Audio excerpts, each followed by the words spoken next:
Ja by som rád začal niečím, čo mnou otriaslo osobne.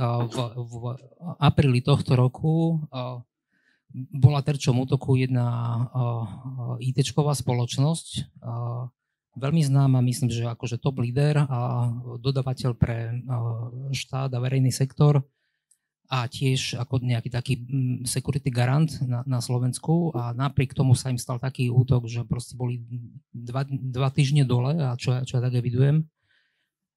A viem, že minimálne dvaja z vás vedia o tom nejaké bližšie informácie, lebo ja vôbec, ako som sa čítal, sledoval som to a oni akože mali celkom dosť drsné informačné embargo, len také oficiálne správy pušťali, ale nebolo z toho vôbec jasné, že ako sa ten útočník dostal dnu a ako to prebiehalo, ako to hasili.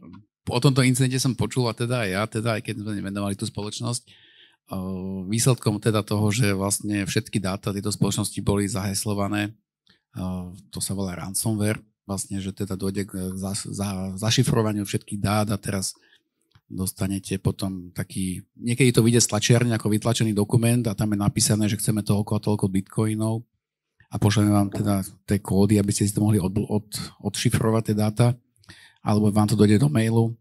No, tuto teda došlo k zaheslovaniu, že kompletne teda nepríklad všetkých, ale teda veľké časti tých svojich dát.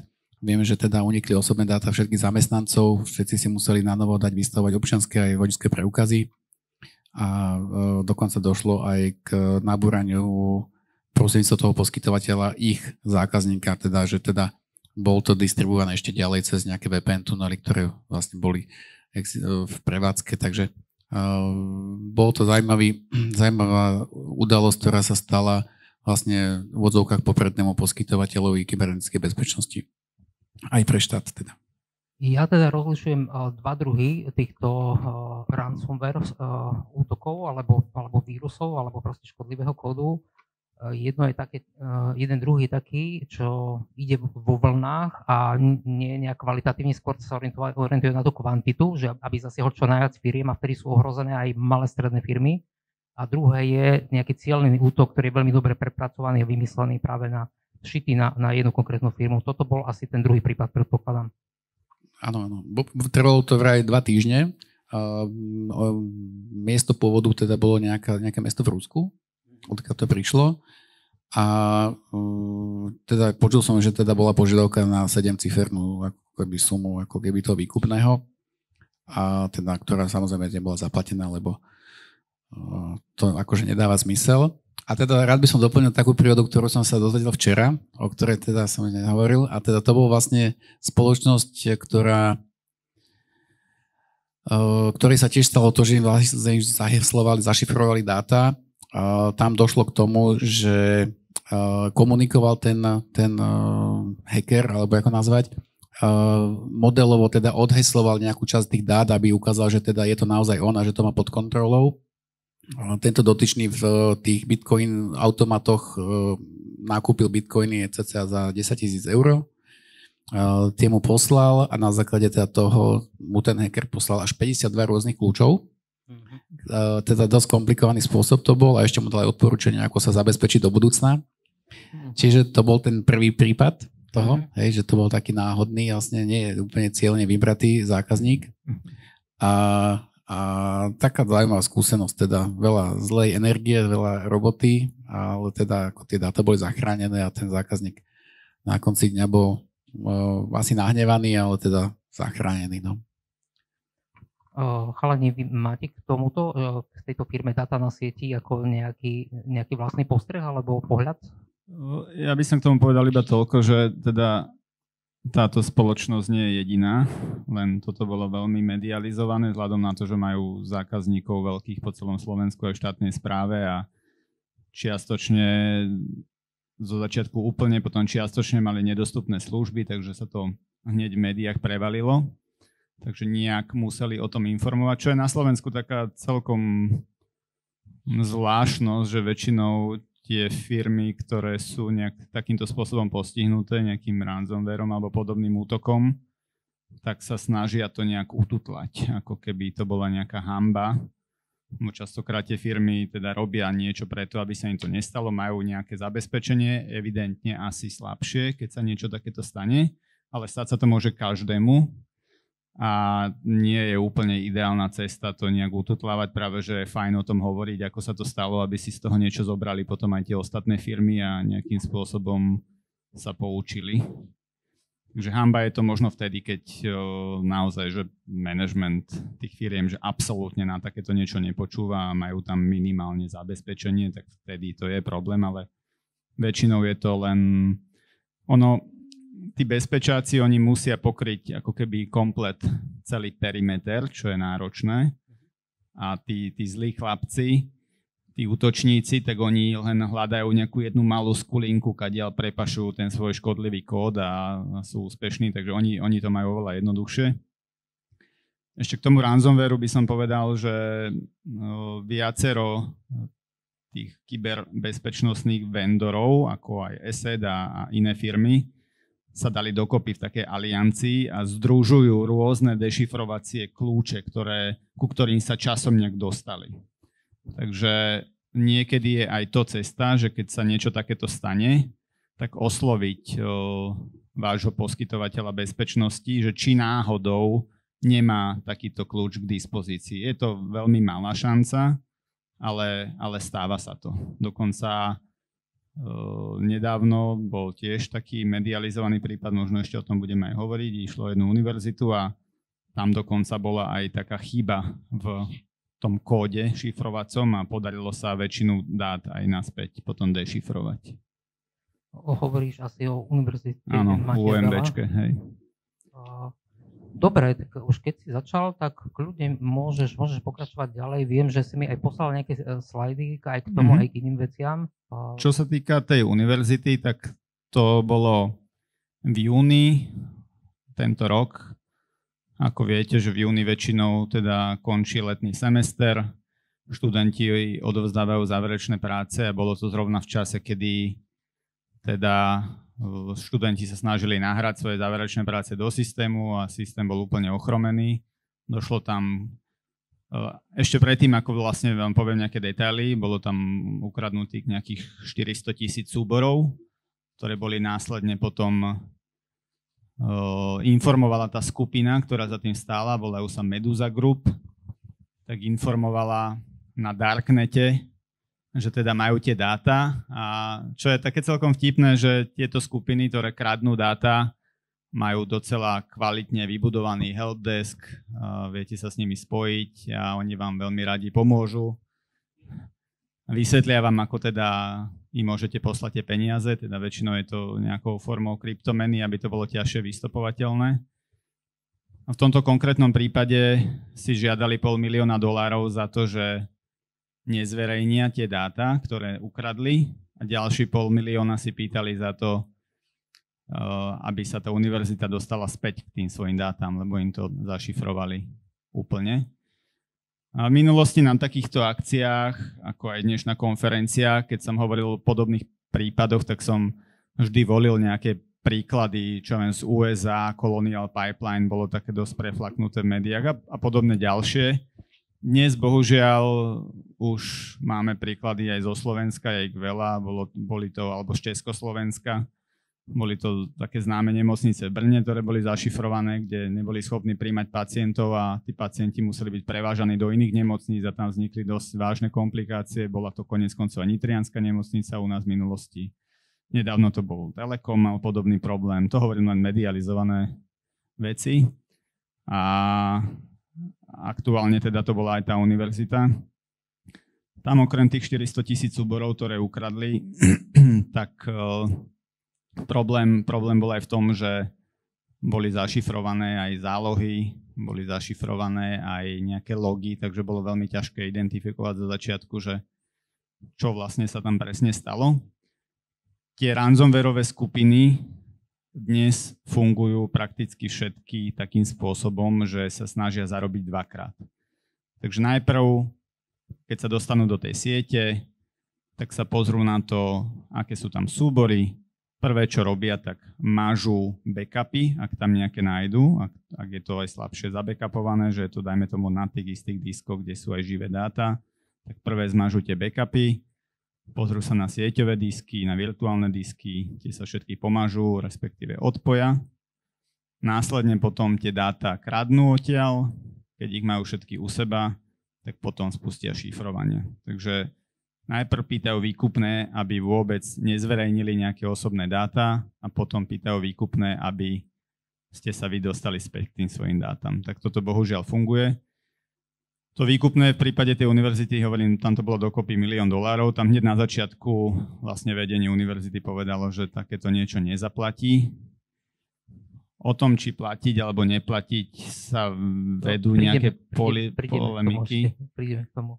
Boli tam urobené nejaké nápravné opatrenia, aby sa do budúcnosti niečo takéto nestalo. Častokrát je to o tom, že tá bezpečnosť je nejaký proces, ktorú potrebujeme budovať. Ten proces nikdy nekončí, lebo sú stále nové a nové spôsoby, ako tie útoky prebiehajú. A nestačí len si kúpiť nejakú krabičku, ktorá mi bliká a svieti, zapnem si ju do siete a tým pádom mám akože tú bezpečnosť. Ale začína to niekde školením tých zamestnancov až po nejaké naozaj kvalitné technológie. No a v tomto cykle niekde vo viacerých tých spoločnostiach, ako aj táto spomenutá univerzita, bola chyba, že mali tam veľa rôznych dier, ale ešte o tom môžeme hovoriť, že aké sú to väčšinou tie diery. Áno, ešte prosím ťa, Pali, ty si hovoril, že keď sme pri tom, že ako prebieha ten útok, že takú informáciu som utekal, že bolo niekde nejaký výskum, že koľko trvá, odkedy príde ten vírus alebo ten útočník dovnútra, kým sa to tá organizácia dozvie, kým sa začnú prejavovať prvé príznaky. Ja som vždy bol v tom, že to skoro okamžite, ale ten priemerný čas ma naozaj šokoval a fakt ma veľmi zaujíma, že čo ten útočník tam robí počas celého toho času. Tak v podstate ten útočník môže byť na sieti pol roka, jednoducho sleduje, aké systémy sa pripájajú, odpájajú, zbiera dáta.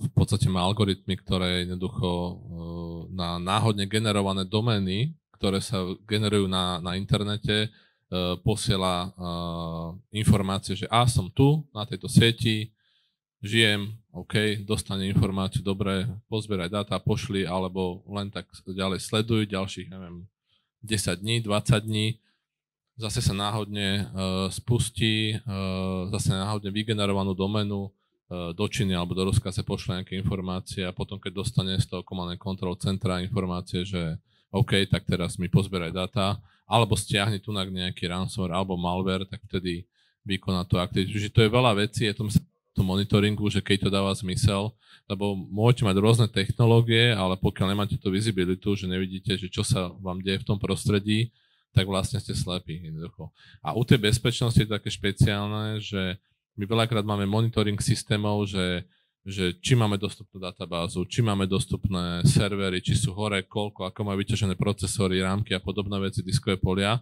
ale na tú bezpečnosť v podstate nemáme nejaký jeden bod a to je vlastne ten CM-SOC alebo nejaký podobný vlastne nástroj alebo riešenie, ktoré vám vlastne robí ten dohľad a vidí, čo sa na tej sieti deje. Samozrejme s tou bezpečnosťou je to je nekončiaci boj, pretože stále prichádzajú nové zraniteľnosti, nové záplaty. Trvá to, ja som mal zákazníkov, kde v rámci ich procesu trvalo 3 mesiace, kým urobili nejaký patching. Pretože to muselo byť schválené niekoľkokrát, skontrolované až potom. Druhý extrém zase sú kryptoburzy. Tam vyjde nejaká zero day, v podstate nejaká zraniteľnosť alebo s nejakou záplatou a už hneď útočníci na to útočia, že už to vidia tie kryptoburzy, že ak majú taký systém, ktorý má tú zraniteľnosť, tak rovno už im zhadzujú tie systémy. Čiže tam tá reakčná doba od toho času, kedy vlastne vyjde tá zraniteľnosť, je zverejnená, do toho času, že už používajú tí útočníci, je veľmi krátka v dnešnej dobe. No, ale na to, aby zákazník mal vizibilitu, na to potrebuje asi dosť pokročilý systém, ktorý nie je lacný, potrebuje nejaké strojové učenie, nejaké proste databázy, neviem, čo potrebuje ten zákazník a koľko ho to bude asi stáť, že či je to vôbec vhodná téma pre malú a strednú firmu, ktorá má veľmi obmedzený rozpočet.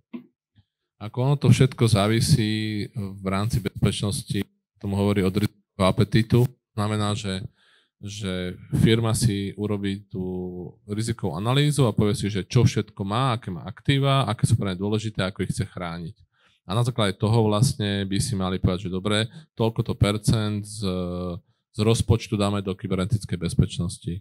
A samozrejme, ako tu bolo spomínané, je tam viacero vrstiev, je tam to vzdelávanie školné. A dneska napríklad mi volala dcera, že oci, niekto mi volal a poslal mi SMS-ku, že nejaký balík mám, a že vlastne, že mám si zadať adresu a niečo zaplatiť, hovorím, a že to je to, čo si mi objednal, hovorím, a myslím, že som to objednal na tvoje číslo, nie, tak čo to je? No to je nejaký podfúk, no. To má 10 rokov, takže už teraz to je dobrá. Takéto veci sa dejú. Nepadlo ďaleko od stromu. No, tak. Ale hovorím, s tou bezpečnosťou postupne treba riešiť jednotlivé vrstvy. Hovorím, to vzdelávanie, aby ľudia vedeli, že čo, ako sa majú správať. Ďalšia vec, implementovať technológie, ktoré nemusia byť drahé, napríklad ten asset je v rámci normálneho rozpočtu a poskytuje všetky ochrany na tých koncových zariadeniach. Samozrejme treba riešiť ten perimeter, nejakú segmentáciu siete, čo nie sú v dnešnej dobe drahé veci. Ja by som sa vrátil ešte k tomu, čo sme sa tu bavili, že čo ten ransomware robí, pokiaľ nemáte segmentáciu siete, že máte ju rozdelené na viacero segmentov, a nie je ten segment, kde sú tie backupy zabezpečení, tak ten ransomware prvé, čo ide po backupoch. Čiže to, ako sme sa to bavili, chytí, šifruje backupy a potom kradne dáta a potom vlastne šifruje všetko ostatné. To je dobrá téma. Ja som ešte zabudol povedať, že Juro je časovo obmedzený, že má nejaké rodinné povinnosti a postavil rodinu nad moju konferenciu, teda čím u mňa stúpol. Takže budem sa mu viacej venovať, no a dám mu takú, akože, neviem sa tváriť, že improvizovanú, ale dohodnutú otázku, že ako vníma kybernetickú bezpečnosť z pohľadu poskytovateľa internetu a telekomunikačného operátora? Jedná sa teda o rodičovské združenie, nie je to jazda na bicykli. Čiže z pohľadu poskytovateľa internetu a prevádzkovateľa dátových centier je u nás bezpečnosť dát o tom, aby služby fungovali vtedy, keď majú. Aby proste tá zraniteľnosť zo strany internetu, toho darknetu a teda rôznych hackerovaných skupín, aby tá sieť, tá infraštruktúra toho poskytovateľa to vydržala, aby keď dochádza k útoku na konkrétneho zákazníka a na jeho servery, aby tí neboli ovplyvnení ďalší zákazníci. Čiže určite to je tá robustnosť tej chrbticovej časti siete. Taký poviem príklad, že my teda v tom úplnom jadre našej sieti máme také switcho routere od Cisco, teda, ktoré majú priepustnosť switchovaciu na tom základnej doske 65 terabitov za sekundu. To je viac ako má celý slovenský internet. A teda slovenský internet má rekord 440 gigabitov, teda to o 1/1000 posunuté, čiže v podstate to jedno zariadenie má 1200-násobne väčšiu priepustnosť, ako je slovenský rekord akože internetu, ktorý teda v špičke bol asi cez nejaké masá sveta v hokeji. A nie je to predimenzované zbytočne? No je, ale musí byť, lebo teda ide o to, že tie boxy tam majú byť aspoň 10 rokov a platí to pravidlo, že každé 2 roky sa zdvojnásobí objem dát, teda aj tie kapacity sa zvyšujú a teda chceme, v podstate je toto ekonomické riešenie. Čiže ste pripravení na 10 rokov dopredu. Mali by sme byť, dúfam. Takže má to fungovať, má to hlavne fungovať, teda to je tá časť tej bezpečnosti z pohľadu poskytovateľa. A potom vlastne chceme pomáhať našim klientom tiež v tom, aby teda tá bezpečnosť bola téma. Aj teda vzhľadom na túto audienciu, ktorá tu je a tento segment tých malých stredných firiem, by som chcel povedať, že tá kybernetická bezpečnosť, napriek tomu, že to znie, že to stojí veľa peňazí, tak v podstate dneska už vôbec veľa peňazí nestojí. A v podstate také nejaké základné parametre toho, ako by sme to teda chceli vidieť, je teda, že tie firmy by už nemali ísť do nejakých kompromisných riešení. To znamená, že nemali by si kupovať nejaký domáci internet, ktorý viete reklamovať možno po 24 hodinách, keď to nefunguje u toho poskytovateľa, ktorý je definovaný nejakým základným routerom, ktorý má tie zraniteľnosti, ktorý kde vlastne nie je žiadna garancia. Taktiež téma, ktorá u nás je, alebo by mala byť u zákazníka dôležitá, je tá perimetrická bezpečnosť. To je vlastne ten prechod tej siete zákazníka do internetu. Nazvime to router alebo firewall. Dneska vlastne u zákazníkov nasadzujeme next generation firewally, ktoré majú služby ako intrusion prevention system, intrusion detection system. Typicky sú to teda akože tie brány do internetu, ktoré deklarujú zero day protection alebo zero day detection útok tých zraniteľností a teda rovno aj záplat. Buď to teda Fortinet alebo Checkpoint sú teda tí vendory, ktorých najčastejšie používame. A potom je to aj endpoint security, o ktorej určite ESET bude rozprávať viacej. To je vlastne zabezpečenie tých koncových staníc, ako sú počítače, notebooky, telefóny a podobne. A teda, jak som spomínal, o tých nákladoch, tak to internetové pripojenie pre firmy dneska sa dá kúpiť niekde medzi 100 až 400 eur. Ten prenajom toho Next Generation Firewallu tiež stojí cca do 100 eur mesačne. A to sú vlastne dve veci, ktoré z môjho pohľadu, keď niekoho zásadne nenaštvete, aby si na vás dal akože záležať a vás hacknúť, tak by vás mali ochrániť na 95%. Ja tiež ešte do toho skočím, budem trošku prekladať. Perimeter podľa toho, ako rozumiem ja, je niečo ako stredové chodby a router je niečo ako tá hlavná brána v stredovekého mesta. Asi áno, môžeme to tak áno popísať. Ja budem sa snažiť ako skakať vám do reči a prekladať do ľudskej reči alebo do nejakých prirovnaní, dobre? No, chcel som ti povedať, že tá bezpečnosť kybernetická vlastne sa dneska vyriešiť radou v stovkách eur mesačne. Nemusí to byť nejaký tisícový náklad alebo 10 000, tak ako to bolo v minulosti. Tie technológie sa naozaj veľmi silne priblížili k zákazníkovi a sú cenovo dostupné. Dobre, tak keď ešte ťa veľmi rýchlo, ako sa pokúsim nejak vyťahnuť z teba ďalšie veci, tak povieme jeden taký, čo ja viem, happy endový príbeh od nášho zákazníka. Je to trošku starší príbeh z 2018.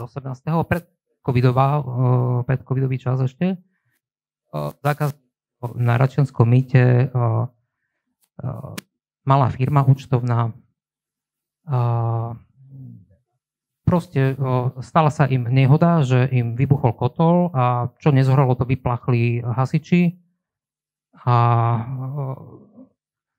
no proste v krátkosti my sme ich našťastie stihli presťahovať asi 4 roka predtým do datacentra na naše servery, ktoré máme vo Venete so všetkým, nie len so serverovými službami, ale aj s virtualizovanými desktopmi. Takže pondelok sme im rozdali VPN-ky a všetko fungovalo krásne ďalej. Tie účtovničky v podstate zobrali myš a tam, kde skončili v piatok, tam pondelok pokračovali a celá tá škoda sa riešila ako poistná udalosť. Tak to je jeden z tých zákazníkov, jeden z tých príbehov, kedy fakt sa ukazuje, že toto má význam a čím ďalej, tým viacej firiem, ako na to prichádza. No a teraz, prečo to hovorím? Povedz mi, že či to nie je jedno, že či mám ten server v technickej miestnosti spolu s kotlom, však technika ako technika, hej, alebo je lepšie to mať v datacentre, hej, tak akože úplne za vlasy pritiahnutá otázka. Dobrá otázka a teda začal by som vtipom, že ľudia sa rozdeľujú na tých, ktorí už zálohujú a tí, ktorí ešte len budú zálohovať. To znamená, že tí, ktorí ešte len prídu do tie dáta a potom sa teda poučia. A také zlaté pravidlo u nás je teda 2+1. To znamená, že by sa mala robiť záloha taká automatizovaná na 2 miestach, ktoré sú geograficky oddelené, ale potom ešte aj offline záloha na nejakom mieste, kde teda akože to není non-stop prepojené nejakým skriptom. Čiže keď sa náhodou začne šíriť ten nejaký červ, tak aby sa nepresunul aj na tú offline zálohu. Takže toto je takéto zlaté pravidlo. Bezpečnosť serveru z pohľadu takého fyzikálneho, teda aby nezhorel alebo ho neodsudzili a podobne, tak to dátové centrum prináša viacero výhod. Je to tá fyzická bezpečnosť, ten zákazník ku nám, keď sa dostane k svojmu serveru, tak musí prejsť dvojfaktorovou autentifikáciou, má nejaký fyzický prvok a teda ešte bereme od neho aj otlačok prstu. Tým sa vlastne autentifikuje na 6 hodín a vie sa dostať práve do tej zóny, kde teda on na tú dátovú sálu, kde on má ten svoj server umiestnený. Ja som minulý rátal, keď som tam išiel naposledy do datacentra a napočítal som 6 zón, cez ktoré musím prejsť a pipnúť nejakým čipom alebo nejakým otlačkom alebo proste niečo, nejakým kľúčom. Áno, aj na WC dokonca. Áno. Takže vieme, koľkokrát si bol na záchode. počas tvojej návštevy dátového centra, ale nevyhodnocujeme to. Takže áno, to sa mi uľavilo. Ďalšia vec je teda akože požiar, potenciálna hrozba.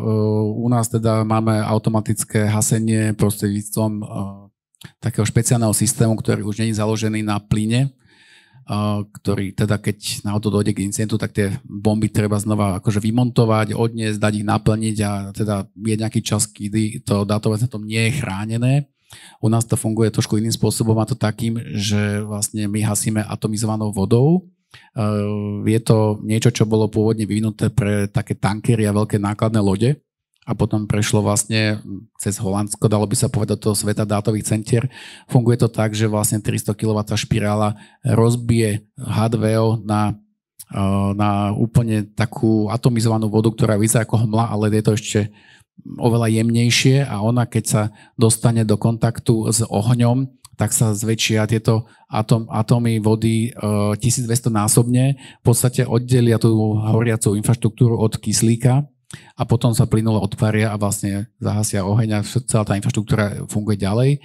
My používame vodu zo studní, ktorú reverznou osmózou demineralizujeme, to je veľmi komplikované, dlho mi to trvalo sa to naučiť, tieto slova takto v jednej vete.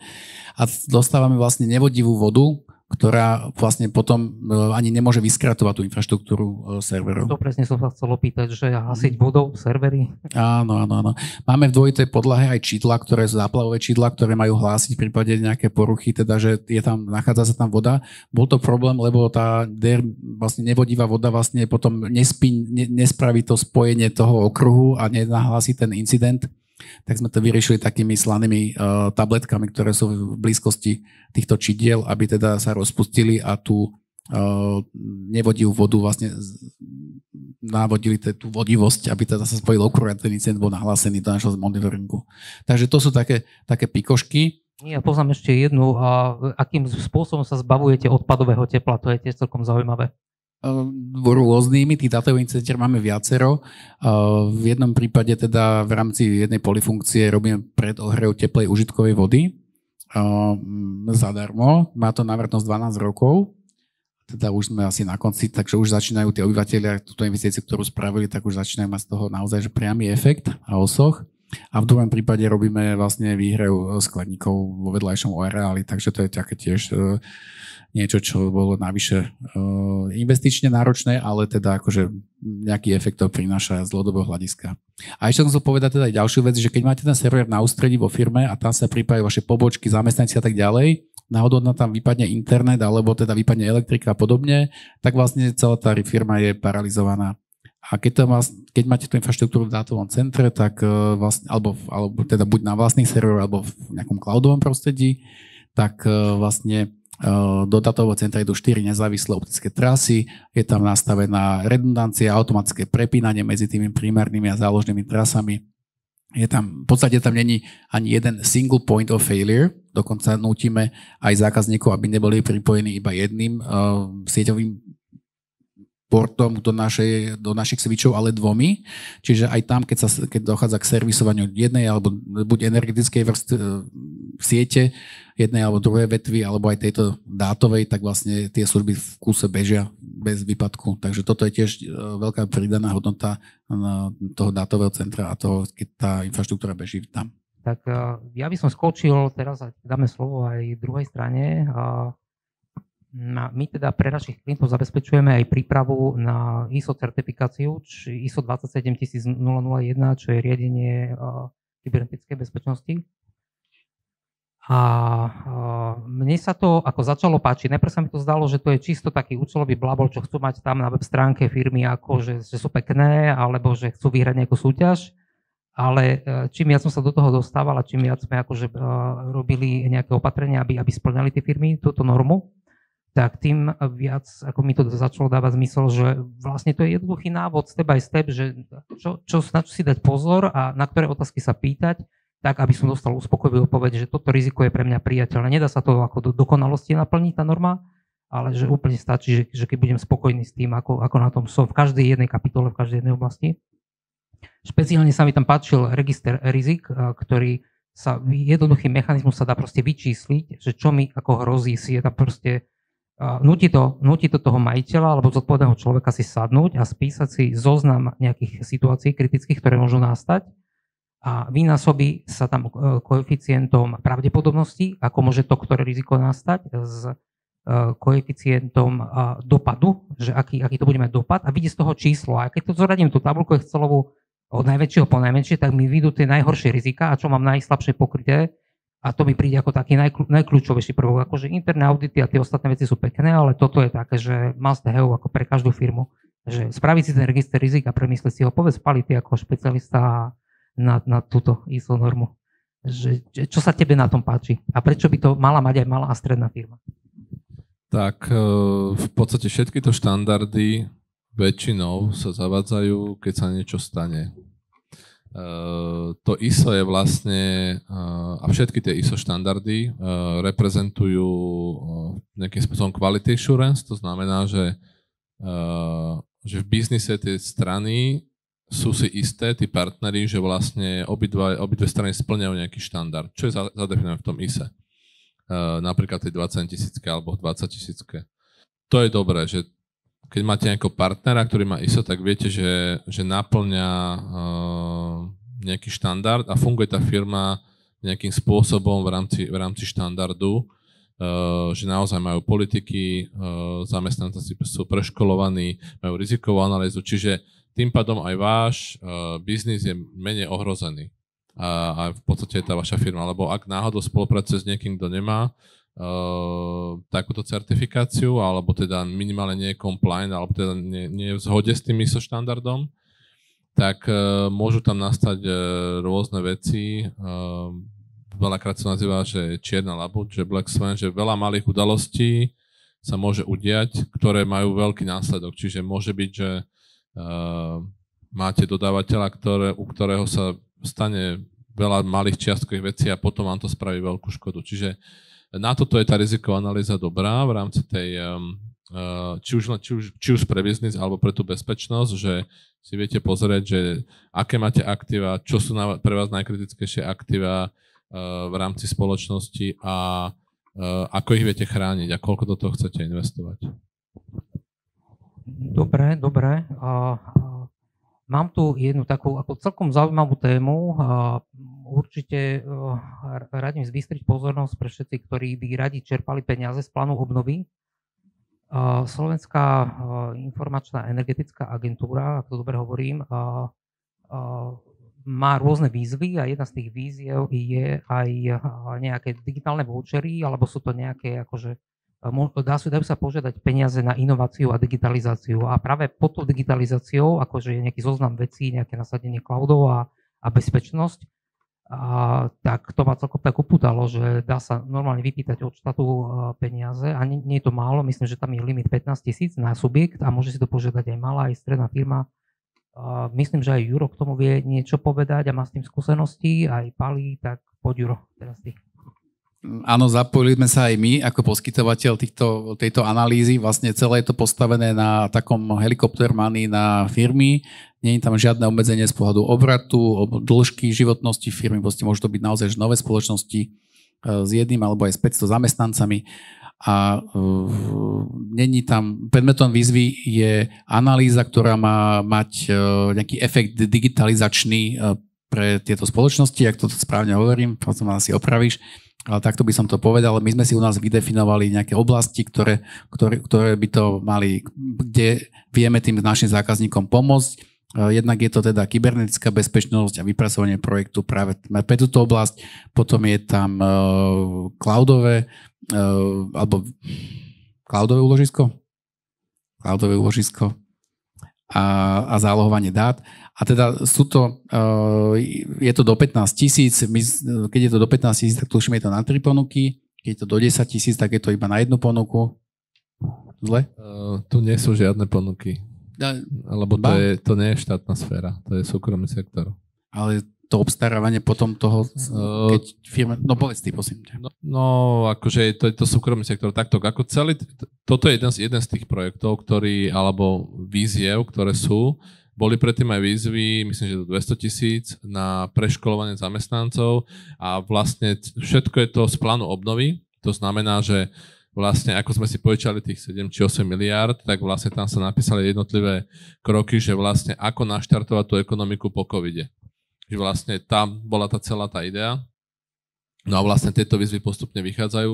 Tieto digitálne vouchere, ako boli spomenuté, do tých 15 000, tým, že je tam na vypracovanie dokumentácie, urobenie analýzy v rámci kybernetickej bezpečnosti, čiže viete mať experta, ktorý k vám príde a povie vám, že vlastne v akom ste stave a čo by ste mali robiť. Čiže nie je to implementácia, je to len tá analýza, vypracovanie nejaké rizikové analýzy, nejaké politiky, dokumentácie. Potom je tam tá cloudová časť, že vlastne migrácie a využívanie cloudov a ako vlastne tú firmu nejakým spôsobom stransformovať do cloudového sveta, aké benefity im to dáva. Takže toto bol ten jeden voucher, druhý bol inovačný voucher, že keď firma chce niečo vyvinúť a buď z univerzitou, alebo aj sama, tak vlastne vie alebo poskytovať nejaké nové služby, tak vie si tiež vypýtať takúto podobnú sumu, myslím, tam bolo tiež 15 000. Čiže tých možností aj pre súkromný sektor je viacero a podľa mňa ešte budú nejaké výzvy vychádzať v rámci plánu obnovy, lebo je tam stále dosť veľa peniazy a nevyčerpaných. Ako sme šikovní na Slovensku, že nečerpáme. My sa tešíme na tie výzvy, ktoré majú prísť, lebo naozaj myslím si, že to veľmi pomôže tomu IT sektoru a pomôže to zároveň aj firmám, lebo sú to naozaj peniaze zadarmo a my teda sa budeme snažiť ako keby tým našim zákazníkom aj dať nejakú pridanú hodnotu ako keby v službách, ktoré teda sú predmetom tých analýz, takže takto vlastne máme, myslím, že nejakých 20 spoločností zatiaľ máme podaných, tak akože sme im pomohli s tou žiadosťou a teda keď dostanú tie vouchery, tak potom to pôjde nejako ďalej. To ešte vlastne je to také celkom komplikované, má to na starosti, tuším, že dvaja ľudia v tejto agentúre, komplikovaná komunikácia. Martin to u nás vlastne mal na starosti, takže máš ty s tým nejakú skúsenosť alebo nejaké ďalšie informácie? Áno, sú tam dve slečny v tej agentúre, čo ja viem, alebo teda pani. Hej. Áno, v podstate tá žiadosť je jednoduchá. Podáte, že čo chcete vlastne vykonať ako analýzu, alebo na čo to potrebujete, musíte byť zaregistrovaní v tom portále a dáte tam nejakú cenu, nedáva sa tam ani ako ste k tej cene došli a to je celé. A potom vlastne si to...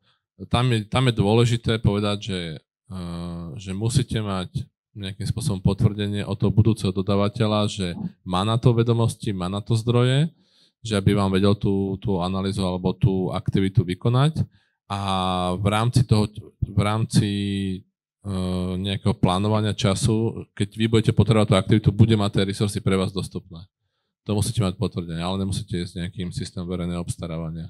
Ale akože je to možnosť ísť nejakým spôsobom na tri ponuky. Ja som to robil pre moju manželku, teda, ktorá má takú estetickú kliniku a teda tam ani nebol uvádzaný ten dodávateľ budúci, ale jediné, čo bolo, trvalo to fakt, že pol hodinku, akože sú to 1000 eur, ako fakt pre tento náš segment SME firiem je to veľmi zaujímavé.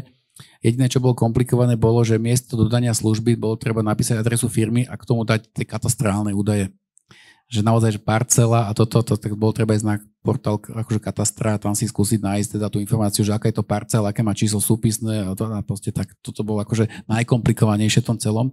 Malo to 8 krokov a úplne základné informácie a my sme sa teda snažili, my máme za to teda, že ten výber toho dodávateľa tej analýzy bude, že tá firma sa bude musieť riadiť zákonom o verejnom obstarávaní, čiže u nás tie cieľové sumy boli do 10 000 eur práve kvôli tomu, aby to nemuselo byť zverejňované na nejakých rôznych portáloch, ale aby to mohlo ísť na jednu ponuku. Tak to len také odporúčanie možno.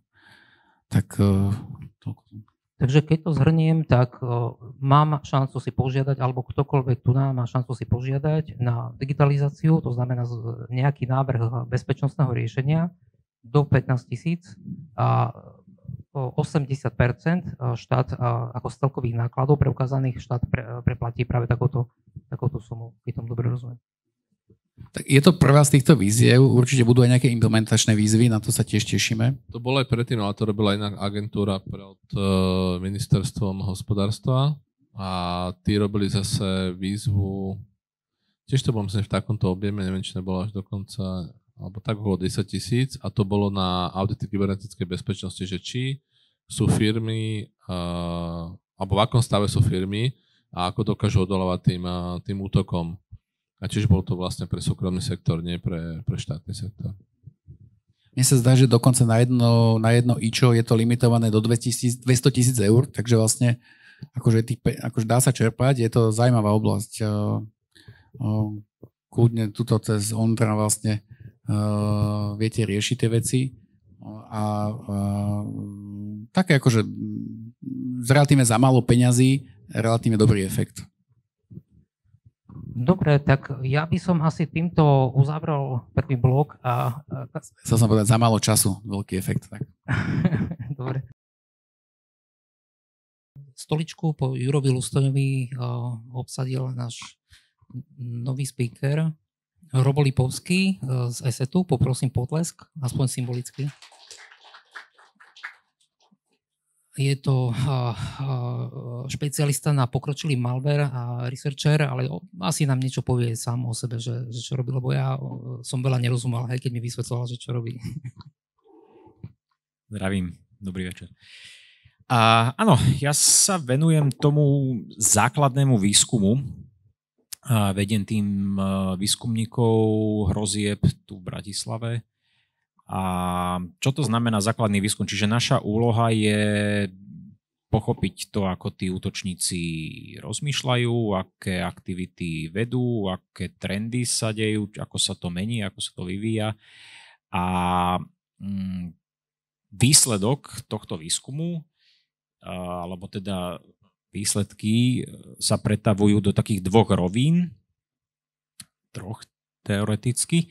A jedno je interné, čiže to know-how potrebujeme na to, aby sme vedeli samozrejme vyvíjať na to ochrany, čiže úzko spolupracujeme jednak s detekčnými inžiniermi, ktorí teda dbajú na to, aby tie naše riešenia vedeli tie hrozby detekovať, čiže tomu sa nevenujeme, alebo nemáme teda priamo zodpovednosť za to my, ale úzko s nimi spolupracujeme. Či už sú to detekcie štandardné, endpoint platformy alebo EDR-ko, takže v podstate aj do jedných, aj do druhých smerov spolupracujeme s tými ľuďmi, ktorí robia tie pravidlá a tak ďalej. Ďalej je to smer, alebo teda výskum, tie výsledky, máme aj Threat Intelligence ako službu platenú, čo je relatívna novinka, je to tu už iba pár rokov. A to má rôzne formy, čiže či sú to nejaké feedy, ktoré spoločnosti si vedia vlastne feedovať do svojich jednotlivých CM systémov a tak ďalej, podľa toho, akú platformu používajú, taktiež reporty a máme rôzne samozrejme formáty podľa toho, či sa jedná o strategickú alebo taktickú threat intelligence, tak ďalej, čiže kto je ten finálny konzument. Takže toto robím tiež, aj môj tým, aj teda ďalšie niektoré týmy, ktoré sa venujú týmto veciam. A taká tá tretia rovina je osvetová vzdelávacia. Čiže veľa z takých tých najzaujímavejších vecí tiež publikujeme, čiže výsledky našej práce si viete prečítať napríklad na našom blogu welivesecurity.com. Taktiež chodíme prezentovať na konferencie, takže toto sú také tri roviny, čiže to sú tie výstupy. No a samozrejme za tým je práca, analýza tých hrozieb a tak ďalej. Venujeme sa, ako už teda bolo povedané, tým pokročilým hrozbám, to je, kde teda trávime náš tým najviacej času, najviac zameranie, čiže to sú tie APT, Advanced Persistent Threats, čiže tu sa bavíme najmä o štátnych aktéroch, či sú to z Ruska, z Číny, zo Severnej Kórey, z Iránu a tak ďalej. Takže tieto sledujeme, monitorujeme, analyzujeme ich útoky najviac, ale taktiež máme aj ľudí, ktorí sa zaomerajú na zločin, cybercrime, čiže tie štandardné veci, ransomware a bankové trojany a tak ďalej, takže toto sledujeme tiež. Prípadne tiež spolupracujeme aj na výskume zraniteľnosti, čo je tiež kapitola sama o sebe, takže okrajovo aj toto, čiže toto sú také tie hlavné smery. Super, ďakujem. Poďme si povedať o tom, že čo sú v súčasnosti také tie najväčšie hrozby práve v tom segmente malých stredných firiem. A ja si myslím, že tým ransomwareom sme nezačali z hodou okolností, že ten ransomware je určite najvážnejšia hrozba, ale sú tam ešte ďalšie. Jak by ste to zoradili? Jak by ste to ty zoradil, Robo?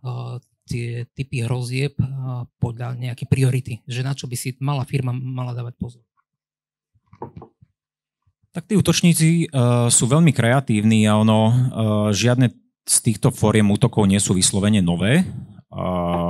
Ransomware, hoci sa tak hlasnejšie o tom debatuje, neviem, posledných 10 rokov, ale ransomware v podstate od začiatku, kedy sa chodlivý kód šíril na disketách a tak ďalej, tak proste takéto veci boli, ale za tie roky sme videli veľký vývoj, čiže zatiaľ čo pamätám si tie staré dávne útoky, ktoré si útočili na jednotlivca, Jožka Mrkvičku a pýtali od neho výkupné nejakých $300 v nejakých predplatených kartách, aby ho bolo ťažké vystopovať.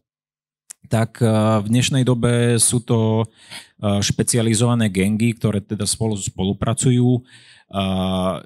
Jedna skupina je zameraná na to, že sa špecializujú na initial access, čiže toto sú tí, ktorí infikujú vašu sieť, dostanú sa do tej siete a potom už neriešia ten ransomware, ale na rôznych fórach predávajú tento prístup ďalej za nejaké štandardizované ceny podľa toho, aká ste firma. Je to veľmi, veľmi silno customizované, to znamená, že zatiaľ čo v minulosti, teda ten príklad, ktorý som hovoril, aby teda sme videli ten kontrast, čiže vtedy si pýtali paušálne tých $300, $500 od hoci koho a keď nejaké 1-2% im to zaplatilo, tak sa tešili. Dnes robia normálne na základe open source intelligence, robia prieskumy, študujú si uzávierky jednotlivých firiem, majú negociátorov, fungujú štýlom, že vedia, koľko si majú vypýtať, koľko si tá vaša firma napríklad môže dovoliť zaplatiť a takže tá miera profesionalizácie je oveľa ďalej ako to, čo bolo.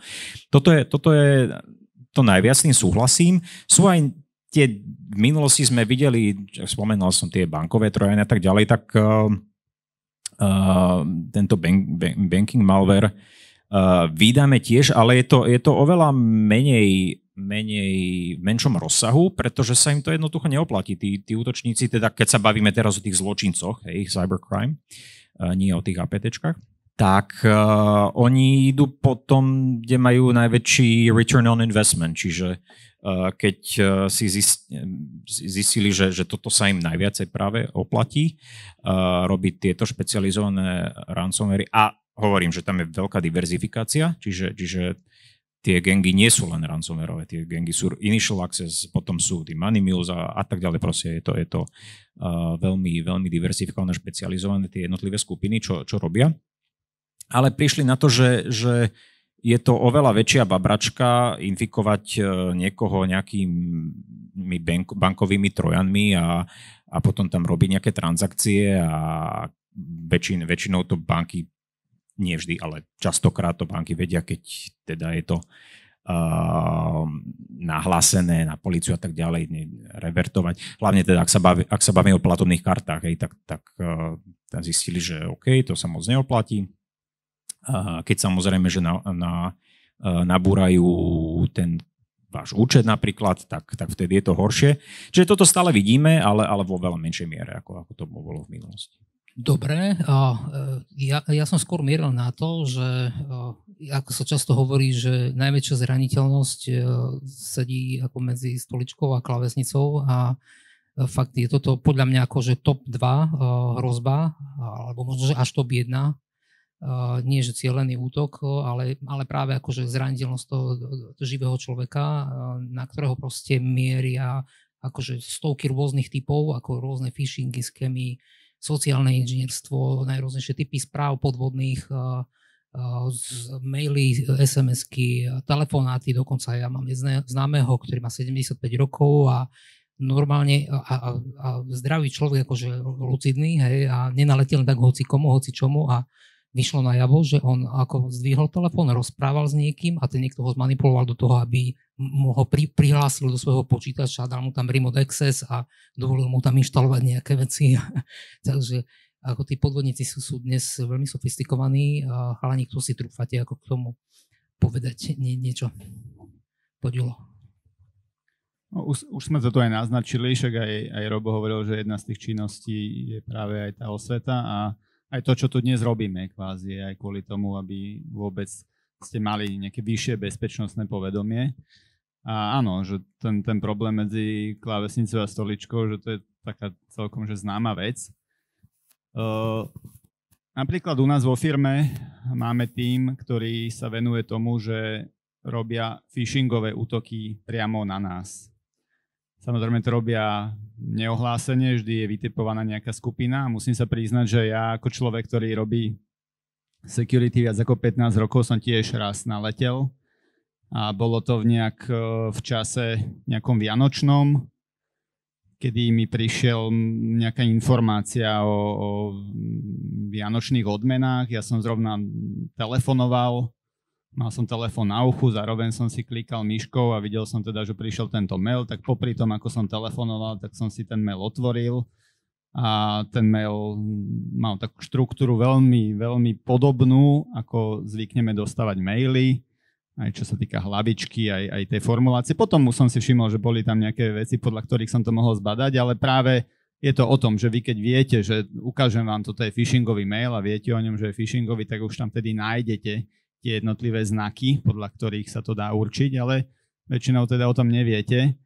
a takto sa dá naletieť a v tomto prípade tiež tam bol nejaký link, že som si mal kliknúť na nejaký interný náš systém a aj to tak vyzeralo ako ten náš systém, aj som sa tam nalogoval, len teda nič sa mi žiadna odmena neukázala. A odozdal si svoju prihlasovaciu údaje. Áno, odozdal som, to bola tá odmena.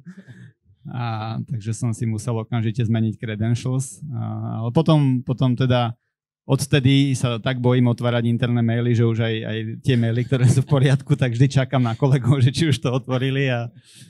Ale tým som chcel vlastne povedať, že aj toto je nejaká forma, ako dokážete výrazne si zlepšiť bezpečnosť a to tak, že vlastne cielene seba a svojich zamestnancov vlastne školíte takouto formou, lebo phishingové útoky, my sme sa rozprávali o tých rôznych typoch, takých tých pokročilých hrozieb, ale aj bežný malware, ktorý sa dostáva do počítača, tak najčastejšie je to obyčajným nejakým phishingom, že príde niečo mailom a kliknem si na nejakú linku, ktorá vyzerá veľmi dobre. Dokonca v minulosti sme mali taký prípad, to už bolo ako keby to zachádza do nejakej fyzickej bezpečnosti, že na jednom ministerstve boli porozhadzované USB kľúče, na ktorých bola ešte nejaká nálepka a tam bolo niečo veľmi lákavé a tí zamestnanci, keď sa vrátili z obednej pauzy, tak si to dali do počítača a niekedy, že aj takýmto spôsobom, že už nejaké že sociálne inžinierstvo. Takže áno, že to, čo si aj ty naznačoval, tak do veľkej miery zamestnanec, ktorý má bezpečnostné povedomie, má nejaké školenia, tak vie výrazne ovplyvniť to, že či budete mať alebo nebudete mať nejaký útok, ako keď niekto, ktorý tam len tak proste kliká na všetko možné, čo mu príde a potom sa musíte spoliehať na nejaké technológie, ktoré vás môžu ochrániť. Ja to doplním, že je to presne tak a týka sa to celého toho spektra tých útočníkov, čiže nie len takých menej sofistikovaní, ale aj tí najsofistikovanejší útočníci, najpokročilejší. Ak by ste čakali, že vo veľkej miere využívajú práve nejaké zero days a podobné veci, tak to tak nie je. Občas sa vyskytne niečo také, je to zaujímavé, keď niečo také objavíme, ale je to úplné malilinké percento tých initial access vektorov. Drvivá väčšina je presne toto, čo sme sa bavili, phishingové maily, sociálne inžinierstvo. ak sa bavíme o teda tých pokročilejších APTčkách, tak sú to není phishingové maily na báze typu drahoušek zákazník, ale sú to spear phishingové, kedy teda sú vyslovene cielené na tú konkrétnu osobu a oni si naštudujú, kto to je a naformulujú ten mail tak, aby mali čo najvyššiu pravdepodobnosť, že to otvorí. A druhý najčastejší kanál sú práve zraniteľnosti, ale nie teda zero days, ale zraniteľnosti, ktoré už sú známe a teda existujú pre ne záplaty, ale teda spoliehajú sa na to, že ľudia tie zaplatania zanedbávajú a to teda vo veľkej miere je infekčný vektor. Či už sú to tí APT útočníci na kyberšpionáž a tak ďalej, alebo tí bežní kyberzločinci. Takže používajú, alebo celá tá pointa toho je, že útočníci sú rôzni, ich motivácie sú rôzne, ale častokrát tie jednotlivé techniky sú veľmi podobné, ktoré používajú. Zostaňme ešte chvíľku pri tom ľudskom faktore. Pali, my keď sme spolu sedeli, tak ty si hovoril nejaký taký pekný príklad phishingu, že niekomu zmenili čísla účtu, kam majú chodiť platby, alebo takéto niečo? Áno, to bolo z jednej spoločnosti, kedy prišlo HR manažerke e-mail od finančného riaditeľa, že ahoj Zuzka, že menil som si banku, tu je nové číslo účtu, že prosím ťa, že presmerujem výplatu na toto číslo účtu. No a potom vlastne za 2 hodiny šli na obed, vo výťahu sa o tom bavili a že ale ja som ti žiadny e-mail neposlal. Čiže vlastne vyzeralo to úplne rovnako, len tam v tej domene tej spoločnosti bolo nejaké iné očko alebo ačko použité a to je veľmi ľahko prehľadnutelné. Ten e-mail vyzeral profesionálne, tie si naštudovali, kto je, čo je ten jeden druhý človek, že jeden je HR manažer, druhý je vlastne finančný riaditeľ, že sa poznajú aj na Facebooku a tak ďalej, tak si našli o ňom a takto pekný mail ich poslali. Čiže nejaké zhrnutie z toho je, že fakt si treba veľmi dobre pozrieť a keď len trošku mám neistotu, tak sa radšej poradiť s niekým, kto sa tomu trošku lepšie rozumie. A či ja som si pozrel nejakú štatistiku, že najčastejší dôvod, alebo keď to tak skúmali, že kto si klika tie odkazy, že to nie sú negramotní ľudia, že veľakrát sú to aj akože odborníci, zbehli, špecialisti, presne to, čo si hovoril, a že tam väčšinou hrá rolu ten faktor nesústredenia sa alebo nejakej preťaženosti alebo nejakého, že človek v návale nejakého niečoho, tak proste rýchlo to chce akože nejak upratať a klikne niečo, čo nemala potvrdiť, niečo, čo nechcel. Takže fakt niekedy treba radšej spomaliť a dobre si to prečítať a premyslieť, kamkoľvek kliknem na tom internete alebo maili. Zostaňme pri tom ľudskom faktore. Povedzte mi, chalani, je heslo prežitok minulosti? Lebo ja si myslím, že to heslo roky nás tu všetkých trápi, šikanuje, tyranizuje, nemáme ho radi, dávame si všade rovnaké heslá, jednoduché a slovníkové a lepíme si to šlikade, čo vám budem hovoriť, hej, Miri 2020. Hej, tak povedzte mi, že ako s týmto naložiť, ako sa vyhnúť heslám úplne? Za mňa, ak sa bavíme o autentizácii, tak jednoznačne, čo môžem doporučiť, ale to predpokladám, že nehovorím nič nové, je využívať všade, kde sa dá viacfaktorovú autentizáciu. Úplne, že všade, či už do nejakých súkromných služieb, ktoré sa používajú typu Google alebo Facebook, LinkedIn, tam sa to dá takisto zapnúť, ale samozrejme aj v pracovnom prostredí, či už druhým faktorom do VPN-ky, prípadne do veľmi citlivých systémov, nejaké prihlasovanie do operačného systému, nejakého serverovského, RDPčka a tak ďalej. Že je to relatívne veľmi lacná technológia, ak sa bavíme o 2FA alebo viacfaktorovej autentizácii. A niekedy sa až divím, že u zákazníka, že vidím tam naozaj sofistikované technológie za x 10 000 eur a nevyužívajú druhý faktor. Napríklad, možno si spomínate na ten ransomwareový útok na brnenské nemocnice a tam jeden z tých útokov, ktorý bol prevedený, tak podarilo sa tým útočníkom dostať na tie stroje takým spôsobom, že mali nezabezpečený ten vzdialený prístup, to RDP, mali to vysunuté do internetu, mali tam veľmi slabé heslá, ktoré sa dali kreknúť, dostali sa tam a potom síce na pozadí niekde na ploche tam boli aj nejaké textaky, že hesla.txt a povypínali tam tí útočníci najprv všetky bezpečnostné technológie, ktoré sa dali a potom tam spustili ten ransomware. A keby využívali napríklad už len tú viacfaktorovú autentizáciu, čo naozaj je dnes veľmi jednoduché implementovať a relatívne lacné riešenie. Takže takéto niečo by nebolo možné de facto previesť, ak by sa tam nevyužívalo. Ak by tam teda využívali takúto technológiu, tak toto by nebolo možné uskutočniť. Takže je to jedna z technológií, ktorú jednak máme to aj my v portfóliu, ale de facto každý väčší hráč na poli kyberbezpečnosti takéto niečo má a veľmi to odporúčam. By som nadviazal na to RDP, ktoré si spomínal. My máme aj sieťové detekcie a keď sme sa pozerali na štatistiky posledné roky, ako sa tieto detekcie vyvíjali, tak jak začala pandémia, tak tam bol brutálny náraz práve týchto brute-forceových útokov, čo teda nasledovalo ten trend, že firmy poslali všetkých svojich zamestnancov domov, zvýšil sa počet, alebo teda zvýšilo sa používanie práce na diaľku, RDP, digitálna transformácia a tak ďalej.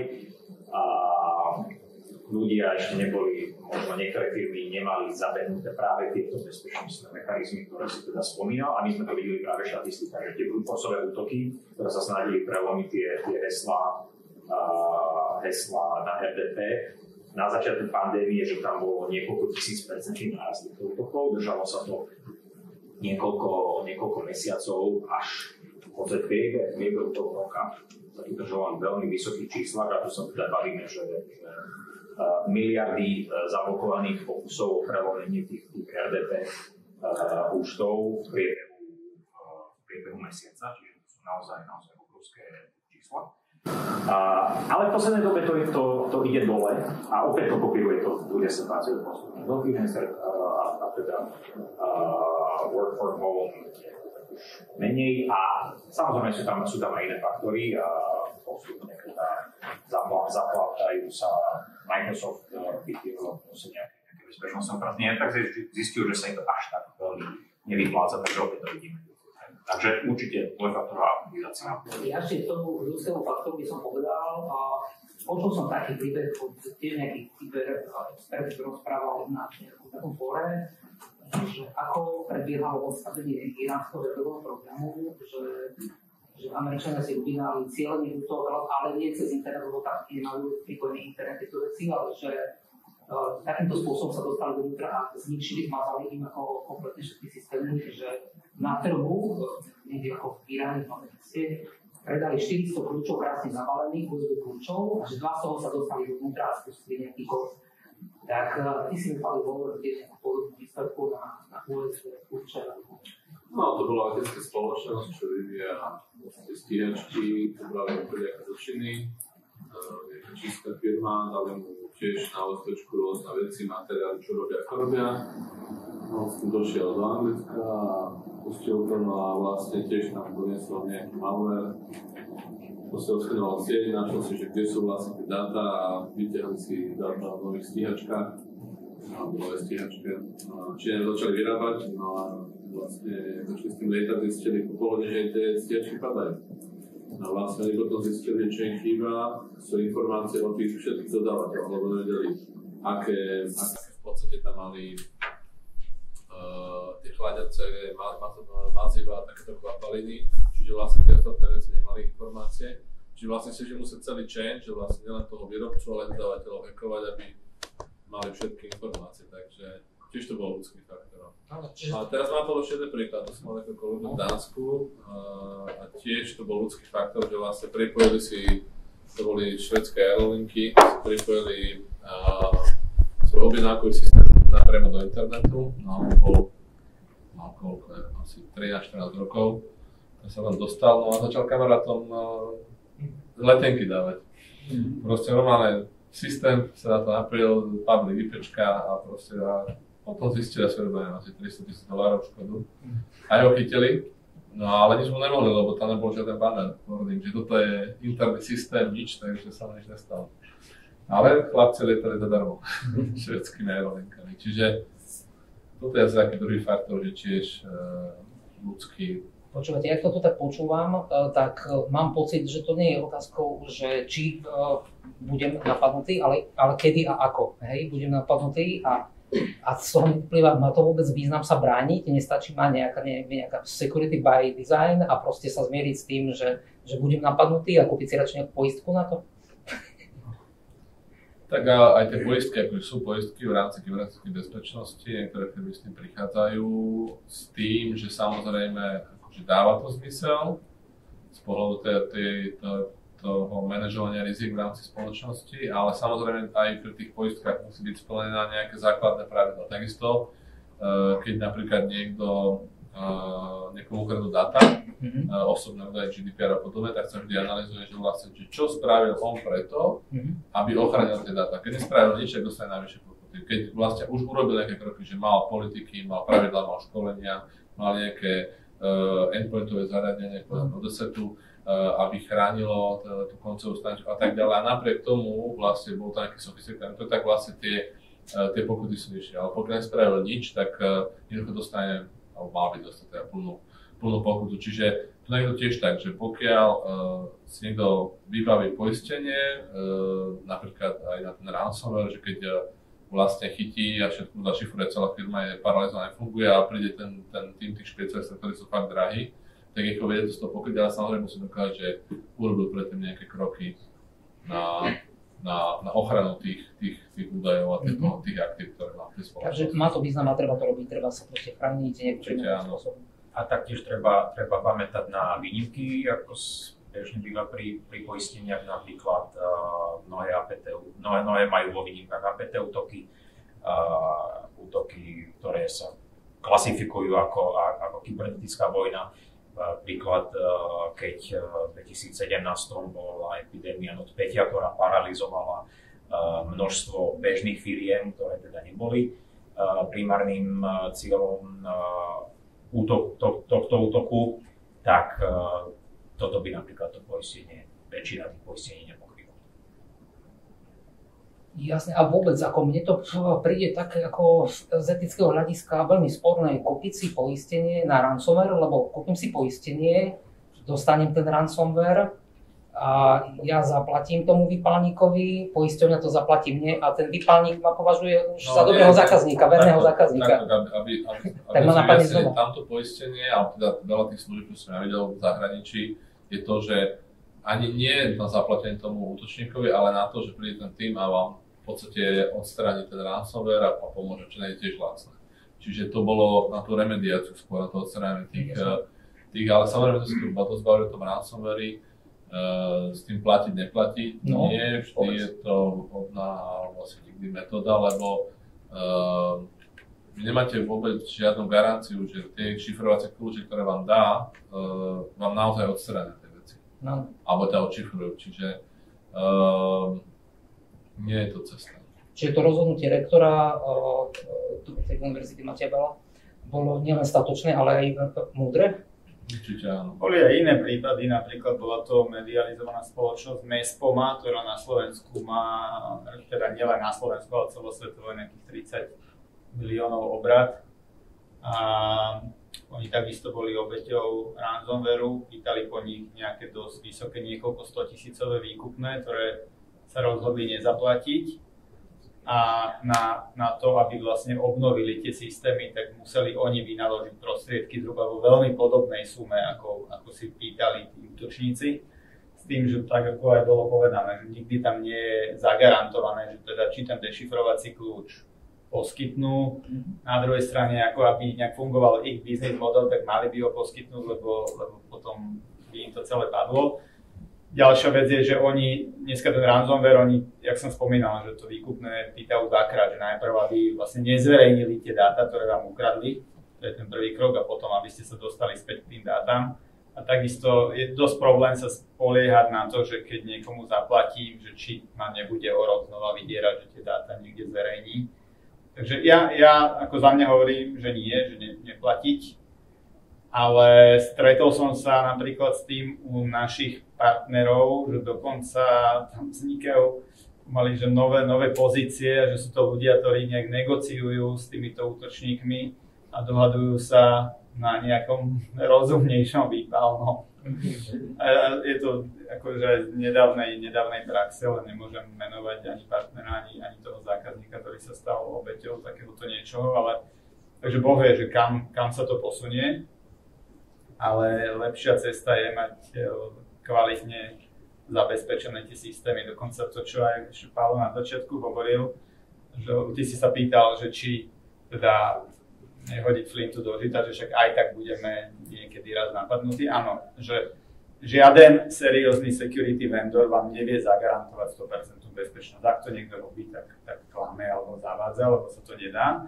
Ale čo je dôležité, aby ste vedeli, mali tú visibilitu do tých systémov, čo tu aj niekoľkokrát bolo povedané, že aby ste vy vlastne vedeli, kde sú tie vaše slabé miesta. To je ako keď ja som si robil pred pár rokmi kapitánske skúšky na loď a dovtedy som si myslel, že teda však tu mám takú tupáčku do drive, reverse, kormidlo a uvidím, že tam tiež platí pravidlo pravej ruky a keď som si robil potom tie skúšky a som sa na to pripravoval, tak som zistil, že tam za niekoľko stoviek rokov, čo lode fungujú, že tam tých pravidiel je hafo a ešte záleží, že či tá loď má motor, plachty a tak ďalej a toto nejdem zavádzať. A toto je veľmi podobné, že vy keď používate nejaké systémy, že vidíte, aké máte slabé miesta v tej sieti, že máte niektoré veci neopečované, tak viete, na čo sa zamerať, že toto sú tie miesta, kadiaľ vás môže niekto napadnúť. A keď takéto veci neriešite, tak sa oveľa jednoduchšie potom stanete terčom nejakého útoku. Takže z toho pohľadu je to také, že dôležité mať zabezpečený koncový bod, perimetrickú ochranu a tak ďalej. Keď sme pri tej perimetrickej ochrane... Môžem otázku? Zoberme hypotetickú situáciu. Mám backup and disaster recovery, napadne ma ransomware, všetko si obnovím. Čo je teraz môj najväčší problém, keď je napríklad ten útočník má moje dáta, ale ja ich mám späť. Aké problémy teraz riešim? No záleží, že aké sú to dáta. Ak sa bavíme, dajme tomu z pohľadu legislatívy, že GDPR, že ak boli ukradnuté, že sú tam osobné údaje fyzických osôb, tak toto je problém z pohľadu legislatívy. Samozrejme, že mali by ste to nahlásiť. Teraz možno ste zachytili, že sa chystá novelizácia zákona o kybernetickej bezpečnosti, to je zákon 69. A vlastne transponovanie NIS 2, ktorá už je z Európskej únie do nášho lokálneho zákona. Teda zatiaľ je málo informácií o tom, že čo tá NIS 2 bude obsahovať, vzhľadom na to, že aj súčasný zákon 69 už je relatívne silný na Slovensku. Druhá vec, že ako sa dodržiava. A jedna z tých vecí je, že o čom mám informáciu, že do 24 hodín bude treba hlásiť bezpečnostné incidenty. No, na to, aby ste hlásili incident, najprv musíte vedieť, že ho máte. Takže treba mať aj na to nejaké systémy, aby ste vôbec vedeli, že máte nejaký problém a nie až v čase, kedy už vaše dáta na darknete niekde si ich niekto kupuje. To je ešte zaujímavá vec, čo som nespomenul aj pri tej UMBčke, že ten útočník teda pýtal tých 500 000 za tie dáta, ale on ich nepýtal od tej univerzity. Oni totiž to oni majú svoje blogy, oni majú svoj helpdesk, títo útočníci majú naozaj vysoko sofistikované služby a on to výkupné zverejnil na svojom blogu a ktokoľvek, kto by poskytol tie finančné prostriedky, tak sa k tým dátam by dostal. Takže im nezáležalo na tom, že aby to univerzita zaplatila, ale aby získali tie prostriedky. V podstate dražba. No dobre, tak dajme tomu, že mám zašifrovanú celú infraštruktúru alebo kritické dáta, ale mám zálohu a to dokonca takú zálohu. My sme u nás v Alpha Centauri zavedli na tých serveroch, čo máme v Europe Data Centre, zálohovanie na storage, ktorému výrobca hovorí immutable backup storage, to znamená, že nemenný, že tie dáta sa tam zapisujú, ale nikto ich nedokáže ani prepísať, ani zmazať. Vrátane administrátora môjho alebo tej cloudovej služby, kam to tečie. Dá sa toto považovať za dostatočne bezpečnú akože zálohu pre obnovu, prípadne či sa to dá porovnať so zálohovaním na pásky, čo sa tu 10 ročia robilo a tie pásky boli offline a tým pádom boli nejakým spôsobom odolné voči ransomwareu. Dá sa toto prehlásiť za totálne odolné voči ransomwareu zálohovanie, že to je nenapadnutelná takáto záloha. Immutable backup storage. Ja sa neviem odborne k tomu vyjadriť, lebo backupovanie nie je Jasne. moja doména. Skôr asi na palivo, ty sa Tak zaoberaš. akože single write multiple read je dobrá funkcionalita, to majú aj v podstate HSM a rôzne zariadenia, čiže ktoré sa napríklad, alebo sú nutné napríklad PCI DSS pre kartové spoločnosti. Keď sme mali v tom štandarde, tak napríklad to je moje obľúbený, lebo tam je presne definované, lebo napríklad pri tom ISE je to, že tam sú oblasti, a ten rozsah je rôzny, že ako ho to pojme, ale pri tom PCI DSS tam je presne povedané, čo musíte mať, aké stratum na satelitný tento čas a podobné veci, čo je úplne super. A toto je jedna z vecí, že vlastne že musím takúto technológiu, čiže z môjho pohľadu by to malo byť dostatočné. Otázka je, že ako sa, a v podstate pokiaľ tam áno, že pokiaľ tam single write multiple read, tak vedia tie data len čítať a vedeli by si ich potenciálne len vyťahnuť a potom ich predať ďalej. Takže. A to je práve preto ten dôvod, prečo tí útočníci prešli na tie ďalšie formy, čiže už to nie je len, už máme nie double extortion, triple extortion a tak ďalej, čiže naozaj to povedomie aj jednotlivcov, aj firiem sa zlepšilo, zálohovanie sa zlepšilo, čiže ich úspešnosť vymáhania tohto výkupného išla dole, tak práve preto posunuli a vydierajú práve toto zverejnenie a tak ďalej. Takže z toho, čo sa tu bavíme, tak vnímam, že tie trendy útokov sa posúvajú od takého nejakého kybervandalizmu smerom k ekonomickým organizovaným zločineckým skupinám. Je to tak? To je dlhodobý trend. Hej. A stále akože u tých útočníkov funguje aj taký ten motív prestíže? To ešte stále akože funguje, platí, alebo už je to všetko orientované na ekonomickú stránku? Tam je ekonomická špionáž, ako sa bavili o tých stíhačkách, to som mal tiež jedného zákazníka, že kým oni vyrobili to zariadenie u nich a dali ho do produkcie, Číňania už vyrobali.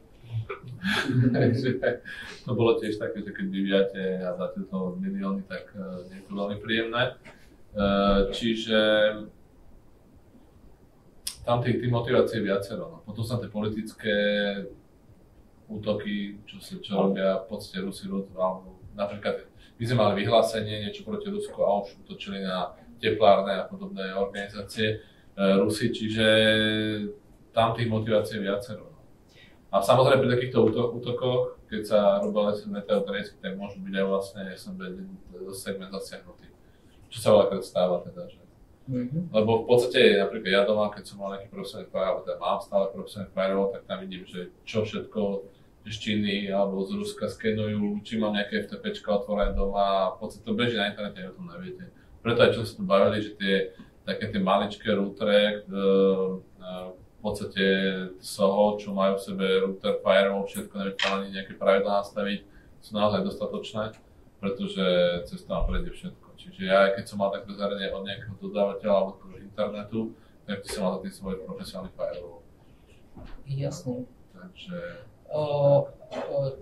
Poďme sa ešte vrátiť trošku k pandémii. Ja som sa dopočul dnes, že zase prichádza vlna covidu, ale akože už to asi nebude to, čo bývalo, že nás proste zamkli doma a ja to vnímam z tejto stránky bezpečnostnej tak, že tak, jak model perimetrický alebo založený na perimetrii bol na tých hradbách na tej bráne vstupnej, bol akože taký akože etalón tej bezpečnosti, takže ten model sa úplne rozsypal počas toho, jak začala tá pandémia, začal vo veľkom a chaotický prechod na prácu z domu, tak zrazu proste bolo v systéme spústa rôznych domácich zariadení, kde proste sa deti hrajú nejaké hry z torrentov a všelijaké rôzne zdroje tam sa hýbu a tie VPNky boli zo začiatku také úplne všelijaké, mizerné, neveľmi zabezpečené.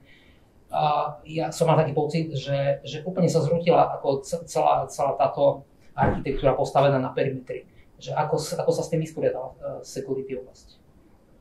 Tak to je dlhodobý trend, že vlastne ten perimeter už nechá, lebo tí zamestnanci cestujú už len vlastne, keď si zoberieme, že už nie sú pevné počítače stolové, ale sú laptopy, desktopy, tablety, čiže vlastne telefóny, v telefónoch máme kopec informácií, takže toto treba riešiť a to sú riešenia ako MDM, Mobile Device Management, ktorý vlastne nám pomáha, aby sme mali nejakú politiku, či tie dáta vieme, keď dostaneme do mailu niekam poslať nejaký Gmail alebo nie, alebo čo s nimi pracovať, či mám vlastný vault v tom telefóne, že kde sa tie dáta ukladajú, že sú oddelené moje súkromné, moje firemné, firemné informácie, čiže na to sú technológie a samozrejme tie dáta vlastne sú v priestore, lietajú v podstate ako tí užívateľia. Ale sú dostupné pre malé stredné firmy tie technológie, alebo čo ja viem, tak určite toto? Áno. Nie sú také drahé technológie, ktoré by sa dali implementovať. Ale myslím si, že asi jednoduchšie bude aj nakúpiť, aj implementovať to za pomoci nejakých cloudových vendorov, že vybrať si nejakého cloudového dodávateľa a použiť jeho hotové riešenie, kde už je nejaká security by default, by design. Áno, že je to možnosť, určite aj som mal také MDM riešenie, že dá sa, lebo samozrejme jedna vec je, že tie dáta sú niekde v nejakom cloude alebo v nejakom datacentre fyzicky, závisí zase od tej organizácie, že čo preferuje a ako má politiku vo firme, že vlastne kam tie dáta chce a môže dať, lebo samozrejme sú rôzne regulácie, finančné organizácie majú bankové regulácie, alebo teda finančné regulácie, čiže je to rôzne, ale samozrejme, ako si ty spomínal, lepšie to mať niekde v datacentre alebo v nejakom cloude, kde tá bezpečnosť a tie náklady na tú bezpečnosť sú rozhrané medzi stovky, možno tisíce zákazníkov a tým pádom ten zákazník platí čiastkovú sumu, nemusí platiť celú sumu za to riešenie. Ako má ESET odpoveď na túto situáciu, že bring your own device, politiky a proste tieto veci? To, čo vlastne aj Paolo naznačoval, tak my u malých a stredných firiem vidíme, že de facto tam je obrovský prechod na cloudové technológie. Dneska tie firmy od nás nepotrebujú riešenie typu, že niečo si nainštalujem, niečo si potrebujem deployovať, nejakého agenta a tak ďalej. Tie firma potrebuje mať zabezpečené dáta, aby boli v poriadku a nezaujímajú, že akými prostriedkami je ako. A na to je veľmi dobrá odpoveď cloud. ESET sa za posledné možno 2 roky switchol takým spôsobom, že predtým všetky novinky, ktoré sme mali, tak sme prinášali do toho on-premise prostredia a potom časom sa dostali do cloudu. Teraz sa to úplne otočilo a všetky novinky máme najprv v tom cloudovom svete a potom postupne idú do toho on-premise svetu. Dokonca niektoré, s čím sme prišli napríklad toto leto, je vulnerability assessment a patch management, o ktorom tu bola reč, tak to je technológia, ktorú zatiaľ máme iba v cloude a ani neviem o tom, že by nejaké roadmape som nevidel, že by do on-premového sveta mala ísť. Čo je pre zákazníkov malých a stredných veľmi výhodné, vzhľadom na to, že nemusíte riešiť nejaké backupovanie tej technológie. Tá technológia beží na nejakom operačnom systéme, či už je to Windows alebo Linux, od nich sa treba takisto starať. A keď takéto niečo máte v cloude, tak vlastne za vás to ten security vendor rieši. Takže je to oveľa jednoduchšie si takúto službu kvázi zakúpiť, ako mať vlastné riešenie, o ktoré potom samozrejme sa treba starať. Čo sú náklady navyše, sú to náklady, samozrejme, že sú to ľudia, ktorí sa o to starajú a to je samozrejme, že drahé. Takže som možno k tomu ešte dodal, že okrem toho, že ten cloud má veľa výhod, tá hlavná výhoda vlastne, lebo tá doba je strašne rýchla, keď si porovnáme, keď sme boli mali, sme sa hrali laptop a teraz proste tablety, telefóny, všetci fungujeme vlastne, vieme telefonovať, robiť telekonferencie z auta. Čiže vlastne tá nasaditeľnosť tých technológií a dostupnosť je veľmi rýchla. Čiže aj keď firma nejakým spôsobom proste príjme 20 nových obchodníkov zamestnancov, tak by mať rýchlo celú politiku natiahnutú v telefóne alebo v nejakom zariadení a ten človek už môže ísť do terénu a rovno už fungovať a pracovať plnohodnotne. Čiže toto je tiež veľký benefit a vlastne v rámci toho provisioningu, že sa mu vystavia účty, všetko, čo potrebuje, tak rovno už je tam aj tá základná bezpečnosť, alebo tá firemná bezpečnosť, čiže to sú všetko tie výhody. Keď sa bavíme o tých pokročilejších hrozbách, čiže nie že nejaký bežný malware, áno, bežný malware sa síce používa v tých útokoch, ale potom veľkú časť toho prebiehajúceho útoku tvoria nástroje, ktoré aj bežne administratóri používajú, volá sa to living off the land, ten malware má formu fileless a tak ďalej, ale toto sú veci, ktoré bežnými štandardnými security riešeniami nemá človek šancu odhalovať alebo teda blokovať. A to je to, že už to bolo spomínané, že v tých prípadoch ide hlavne o tú viditeľnosť, visibilitu do toho firemného prostredia. A samozrejme pre malú firmu nedáva zmysel, aby si deployol nejaké komplexné EDR alebo XDR riešenie, keď nemá vlastný SOC a tak ďalej. A práve tam je to riešenie MDR. Som ešte spomenul, ako si ty spomínal, ten vulnerability assessment alebo management, že to je taká zaujímavá vec, že človek napríklad aj keď si, a to sa párkrát že stalo, že vlastne si stiahol poslednú aktualizáciu, nainštaloval si, ale už aj v tej aktualizácii bol napríklad ako ten Apache Log4j a podobné veci, že ani ste nevedeli, že s tou poslednou aktualizáciou ste si natiahli zasa nejakú zraniteľnosť. Čiže na to sú tie nástroje, že vám oskenujú tú sieť a povedia, aha, tu máš diery v rámci tej infraštruktúry alebo tej siete alebo toho prostredia a viete na reagovať, lebo aj keď si myslíte, že máte všetko dobre urobené, nemusí to byť tak.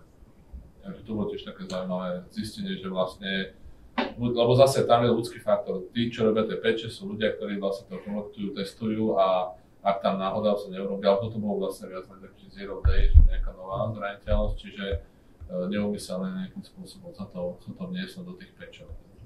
Aby sa plátali tie diery v tom systéme. V princípe, že nemá zmysel si zakúpiť na rodinnom dome špičkové bezpečnostné dvere za x tisíc eur, keď máte otvorené okno do toho domu, alebo hodíte kameň do okna, sa rozbije a hodíte dnu. Že o tom toto je, že to, čo ja mám možnosť vidieť u zákazníkov, je, že častokrát majú zainvestované do nejakých nástrojov, ale používajú tam niekoľko rokov staré operačné systémy, neopečované, majú zapnuté služby, ktoré v živote nepoužívajú, ale pritom sú zapnuté typu SSH, RDP a tak ďalej. Takže toto sú veľmi dôležité veci.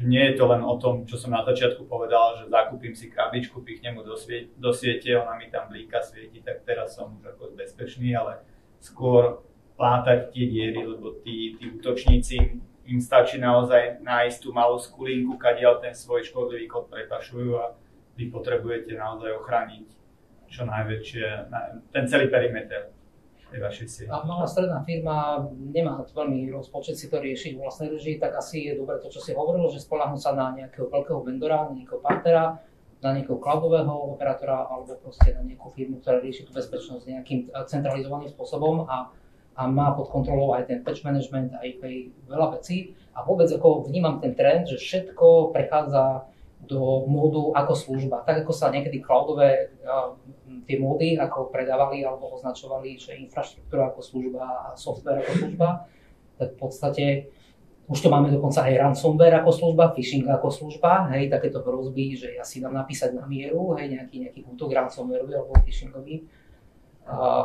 Ako sa proti tomuto brániť, keď niekto si dá proste napísať vyslovene na mňa, to možno, že sa to netýka maličkých firiem, lebo ako ty asi nevidíš terčom takéhoto útoku, to bude asi celkom drahá záležitosť kúpiť si takúto službu. Nezakupoval som si ju. Človek by bol prekvapený, že ceny takýchto rôznych útokov na undergroundových fórach sú nižšie než by človek. Áno.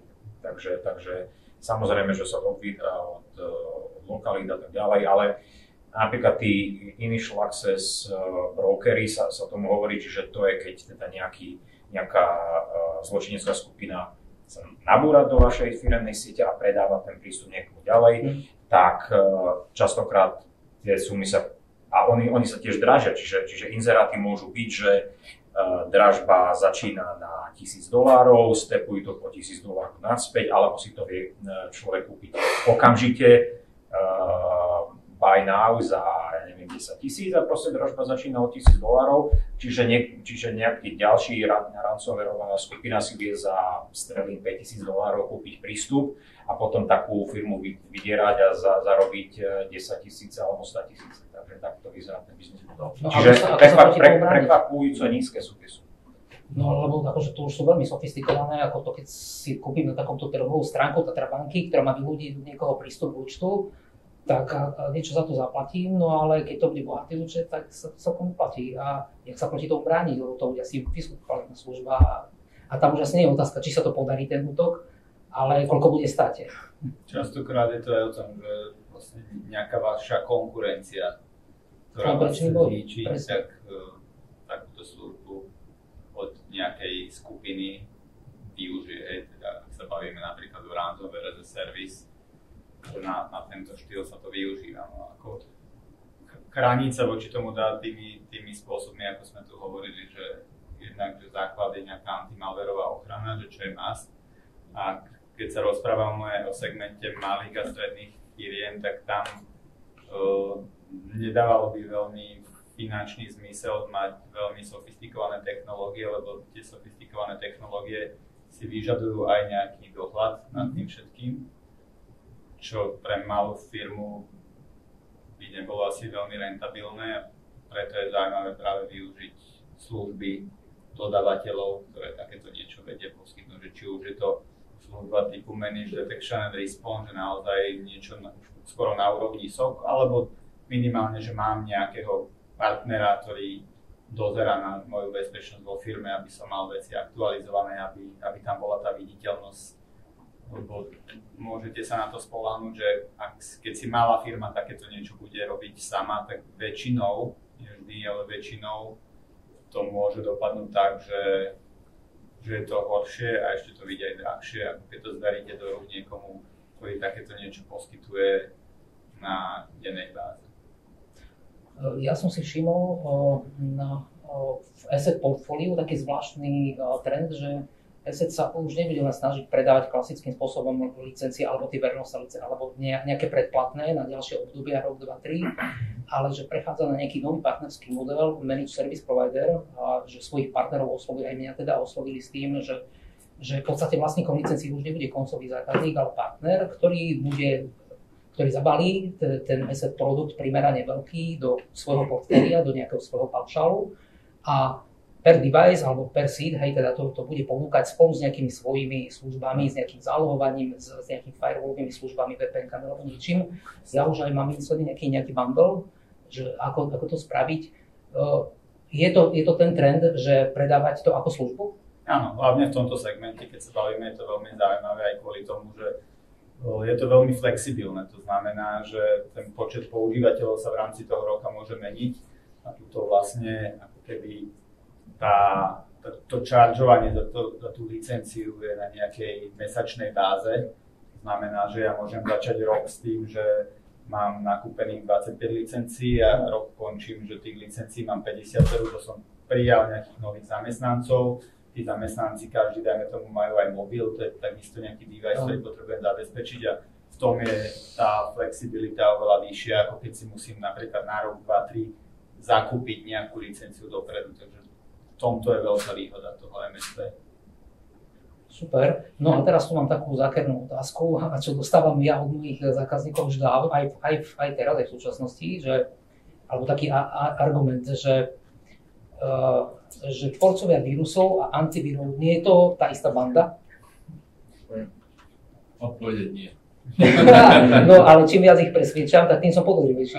Určite Robo bude vedieť lepšie povedať na toto, len ja čo k tomu môžem povedať je to, že my denne zachytíme viac ako 300,000 nových vzoriek škodlivého kódu.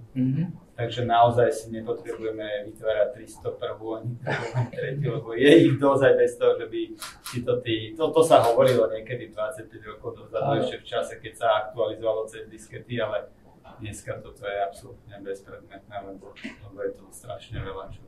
To som už veľmi dávno nepočul. Nie, ja to počúvam, ako možno, že... Počul som to už, ale asi 10 rokov dozadu som počul tieto hoaxy, takže to už...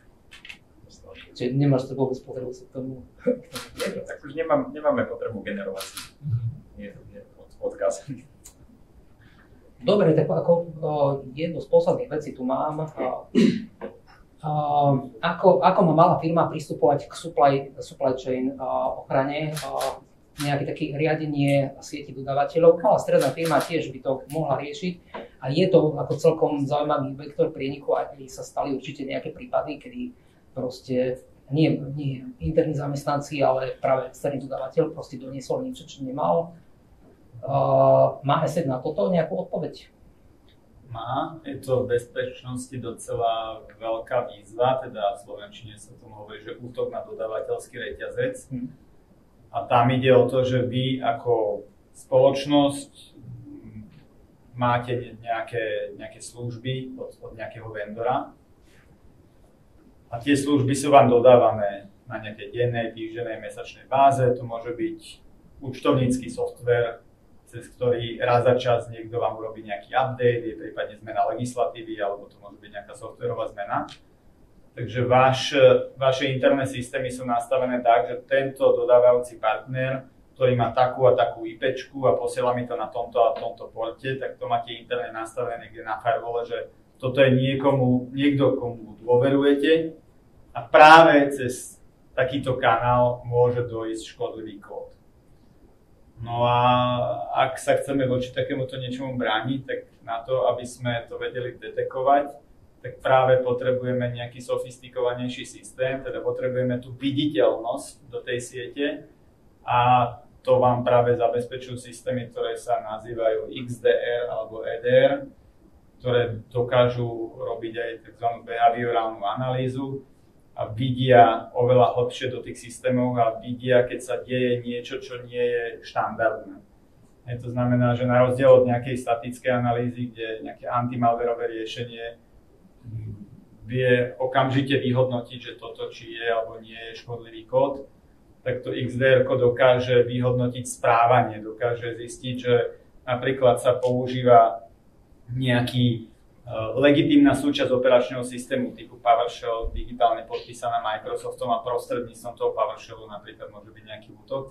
Keď sa bavíme o tomto leveli zabezpečenia, tak tam treba použiť naozaj sofistikovanejšie technológie, alebo teda spoľahnúť sa na nejakého dodávajúceho partnera, ktorý vám takéto služby typu SOC alebo o niečo nižší level poskytuje. Máme jednu zaujímavú technológiu, my tu často spomíname také, že zero day, nebolo to tu ešte vysvetlené. De facto ide o typ útoku, ktorý, dajme tomu, vznikol práve teraz a ten útočník ho použil ako útok na konkrétnu spoločnosť a ešte v minulosti nikdy tento škodlivý kód nebol použitý, takže žiaden napríklad výrobca bezpečnostný sa s tým kódom nestretol. To je nejaké veľmi jednoduché vysvetlenie toho zero day. A voči takémuto niečomu sa je veľmi ťažko brániť a my na takéto niečo máme technológiu, ktorú voláme technológia cloudového sandboxu, marketingovo sa to u nás nazýva LifeGuard Advanced. A je to technológia, kedy my, uvediem príklad, zachytíme napríklad excelovský súbor, v ktorom je nejaké makro, vidíme, že tam je niečo aktívne, nevieme v danej chvíli povedať, či tam je alebo nie je škodlivý kód, tak takýto súbor môže byť pozdržaný. Ten súbor odíde k nám do cloudu, kde je spustený, my sledujeme, čo sa s ním deje, či napríklad nedochádza k nejakému šifrovaniu a následne dostanete report o tom, čo sa tam našlo. Či to bolo čisté, alebo tam bol nejaký škodlivý kód. Toto celé, čo som opísal, trvá 2 až 4 minúty. Kým to odíde k nám, sa to zanalýzuje. Ak by som to úplne ľudovo povedal, tak my sa vlastne necháme nakaziť vzorkou vašej hrozby, ktorá vám bola poslaná a následne vám potom o tom poviem. A toto je niečo, čo keď si pozriete portfólio tých našich produktov a nepočítam ten úplne základný level entry, tak už od toho levelu advanced takúto technológiu tam máme implementovanú a funguje úplne automatizovane, takže stačí len zapnúť a nastaviť k nej relatívne jednoduché politiky. Či napríklad si prajete nejaké výnimky, že aký typ súborov si neprajete, aby odchádzal k nám do cloudu. Takže fyzicky tie dáta neopúšťajú Európsku úniu z pohľadu GDPR. Viete si nastaviť, že okamžite po analýze budú napríklad zmazané u nás tieto vaše dáta. Viete si nastaviť napríklad aj taký prístup, že taký proaktívny, to znamená, že ten súbor bude pozdržaný a nebude možné ho ani na tej pracovnej stanici spustiť a budete čakať tie 2 až 4 minúty. Prípadne budete mať možnosť si takýto súbor spustiť a ak sa tam niečo nájde, tak následne je killnutý, akurát, že už je tam to riziko, že pár minút to v tých vašich systémoch bežalo a mohlo si to robiť nejaký scan siete a snažiť sa to rozšíriť ďalej. Takže máme odpovede aj na také pokročilejšie typy útokov a relatívne jednoducho implementovať. Poslednú otázku na záver a takú perličku, aj keď sa to netýka malých stredných firiem, ale ty si mi hovoril, Robo, že robíte aj nejaké aktivity ohľadom kybervojny a tej situácie na Rusko-Ukrajina, že viac to sledujete a aj, že ste konali v tej veci a svedčili alebo proste máte nejaké aktivity v tejto oblasti. Povedz nám, že čo to je, lebo ono niečo v médiách ide, ale je to také veľmi povrchné a nie je z toho rozumieť, že čo sa tam skús tak zrozumiteľne, že čo? Tak jak som hovoril, to gro našej práce zahŕňa výskum tých APT útokov a teda APT útočníci z Ruska, tak monitorujeme ich aktivity prevažne na Ukrajine, nie výlučne, ale prevažne tam.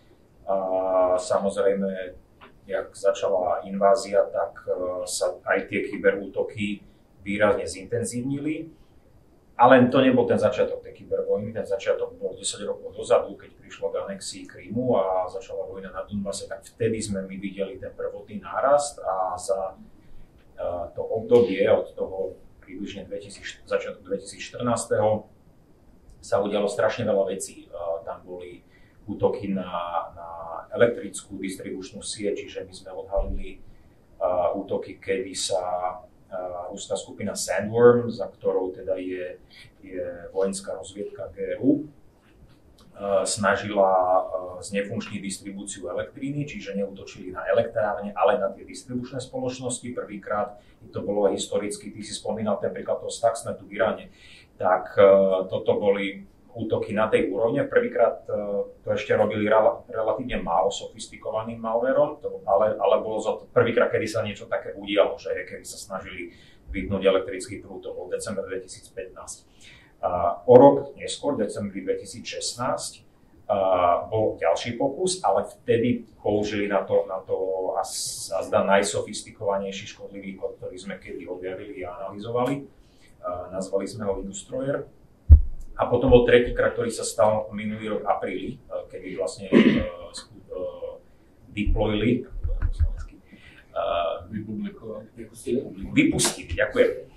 vypustili novú verziu toho Industroyera, takže to bolo veľmi zaujímavé, to sme analyzovali. Tiež z tých čerstvejších vecí, pamätám si to veľmi dobre, ono sa v podstate to napätie celé stupňovalo, geopolitické už na začiatku minulého roku, vtedy sme videli zvýšené množstvo DDoS útokov a tak ďalej. A sledovali sme celkom, sme monitorovali situáciu tak podrobnejšie, ale 23. februára, čiže len deň pred inváziou, respektíve iba pár hodín pred inváziou, lebo to bolo večer, tak sme odhalili deštrukčný Viper útok, čiže Viper si predstavte ako niečo, čo vám zmaže súbory na počítači a spraví to teda nefunkčný. A toto teda nazvali sme to Hermetic Viper a to bola v podstate taká tá predzvesť invázie, čiže my sme to analyzovali do neskorej noci.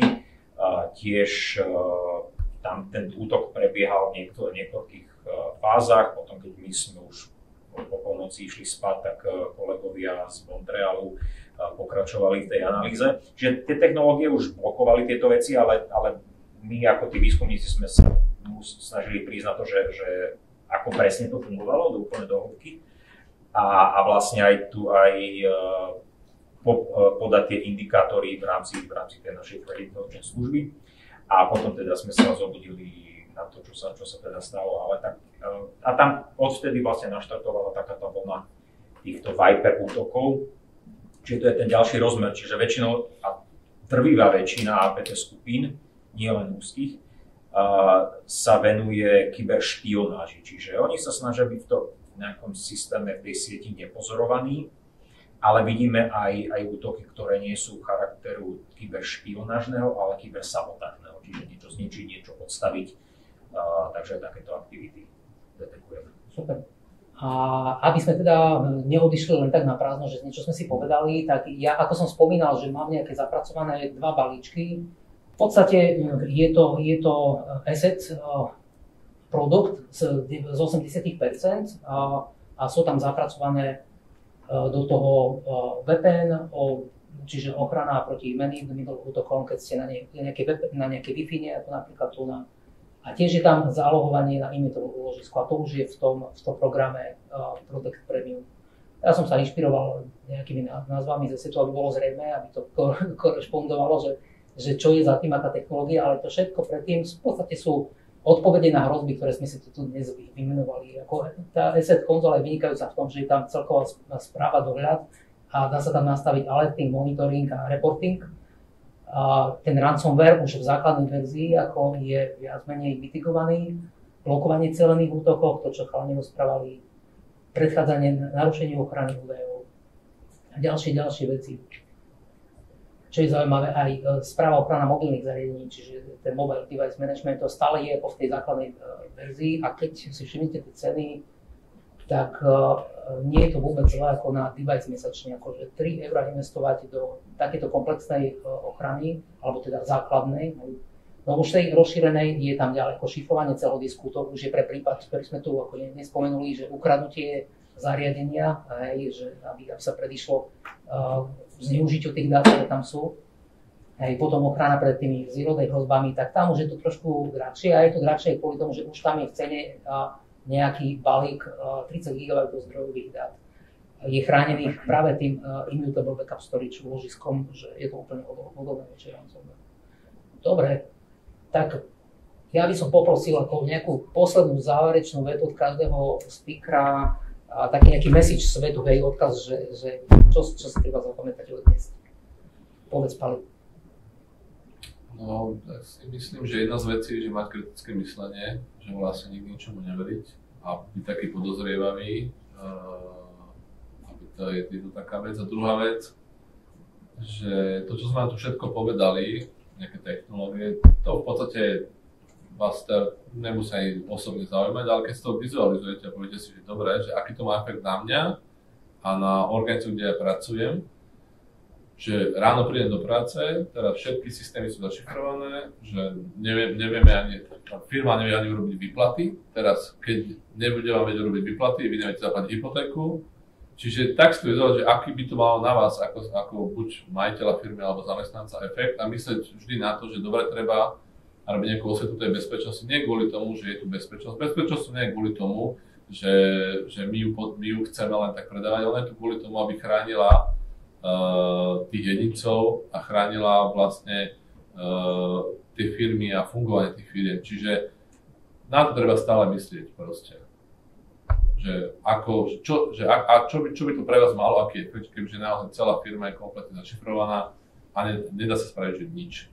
Čiže to, keď si človek uvedomí, tak naozaj si povie, že aha, tak asi to má význam. No, jo. Asi tak, ako aj bolo povedané pri tom backupovaní, že sa to rozlišujú na firmy, ktoré zálohujú, alebo tie, čo ešte len budú zálohovať, keď došli na to, že prišli o dáta, tak toto platí rovnako v security.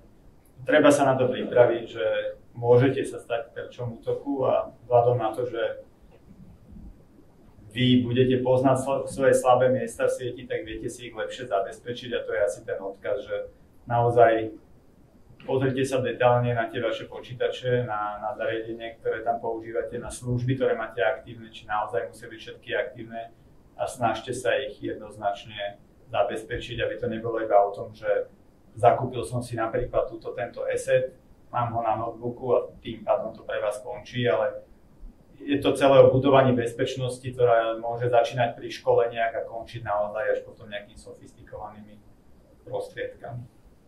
Robo?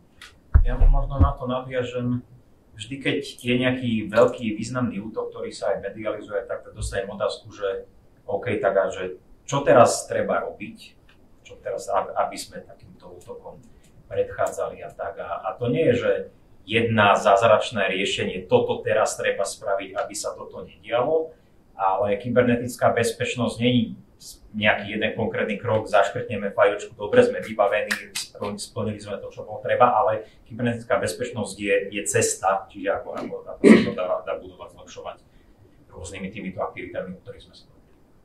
Úplne s tým súhlasím a ja by som to uzavrel s tým, že bezpečnosť nie je stav, je to proces.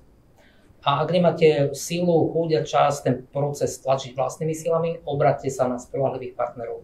Ďakujem za pozornosť a pekný večer ešte, dovidenia.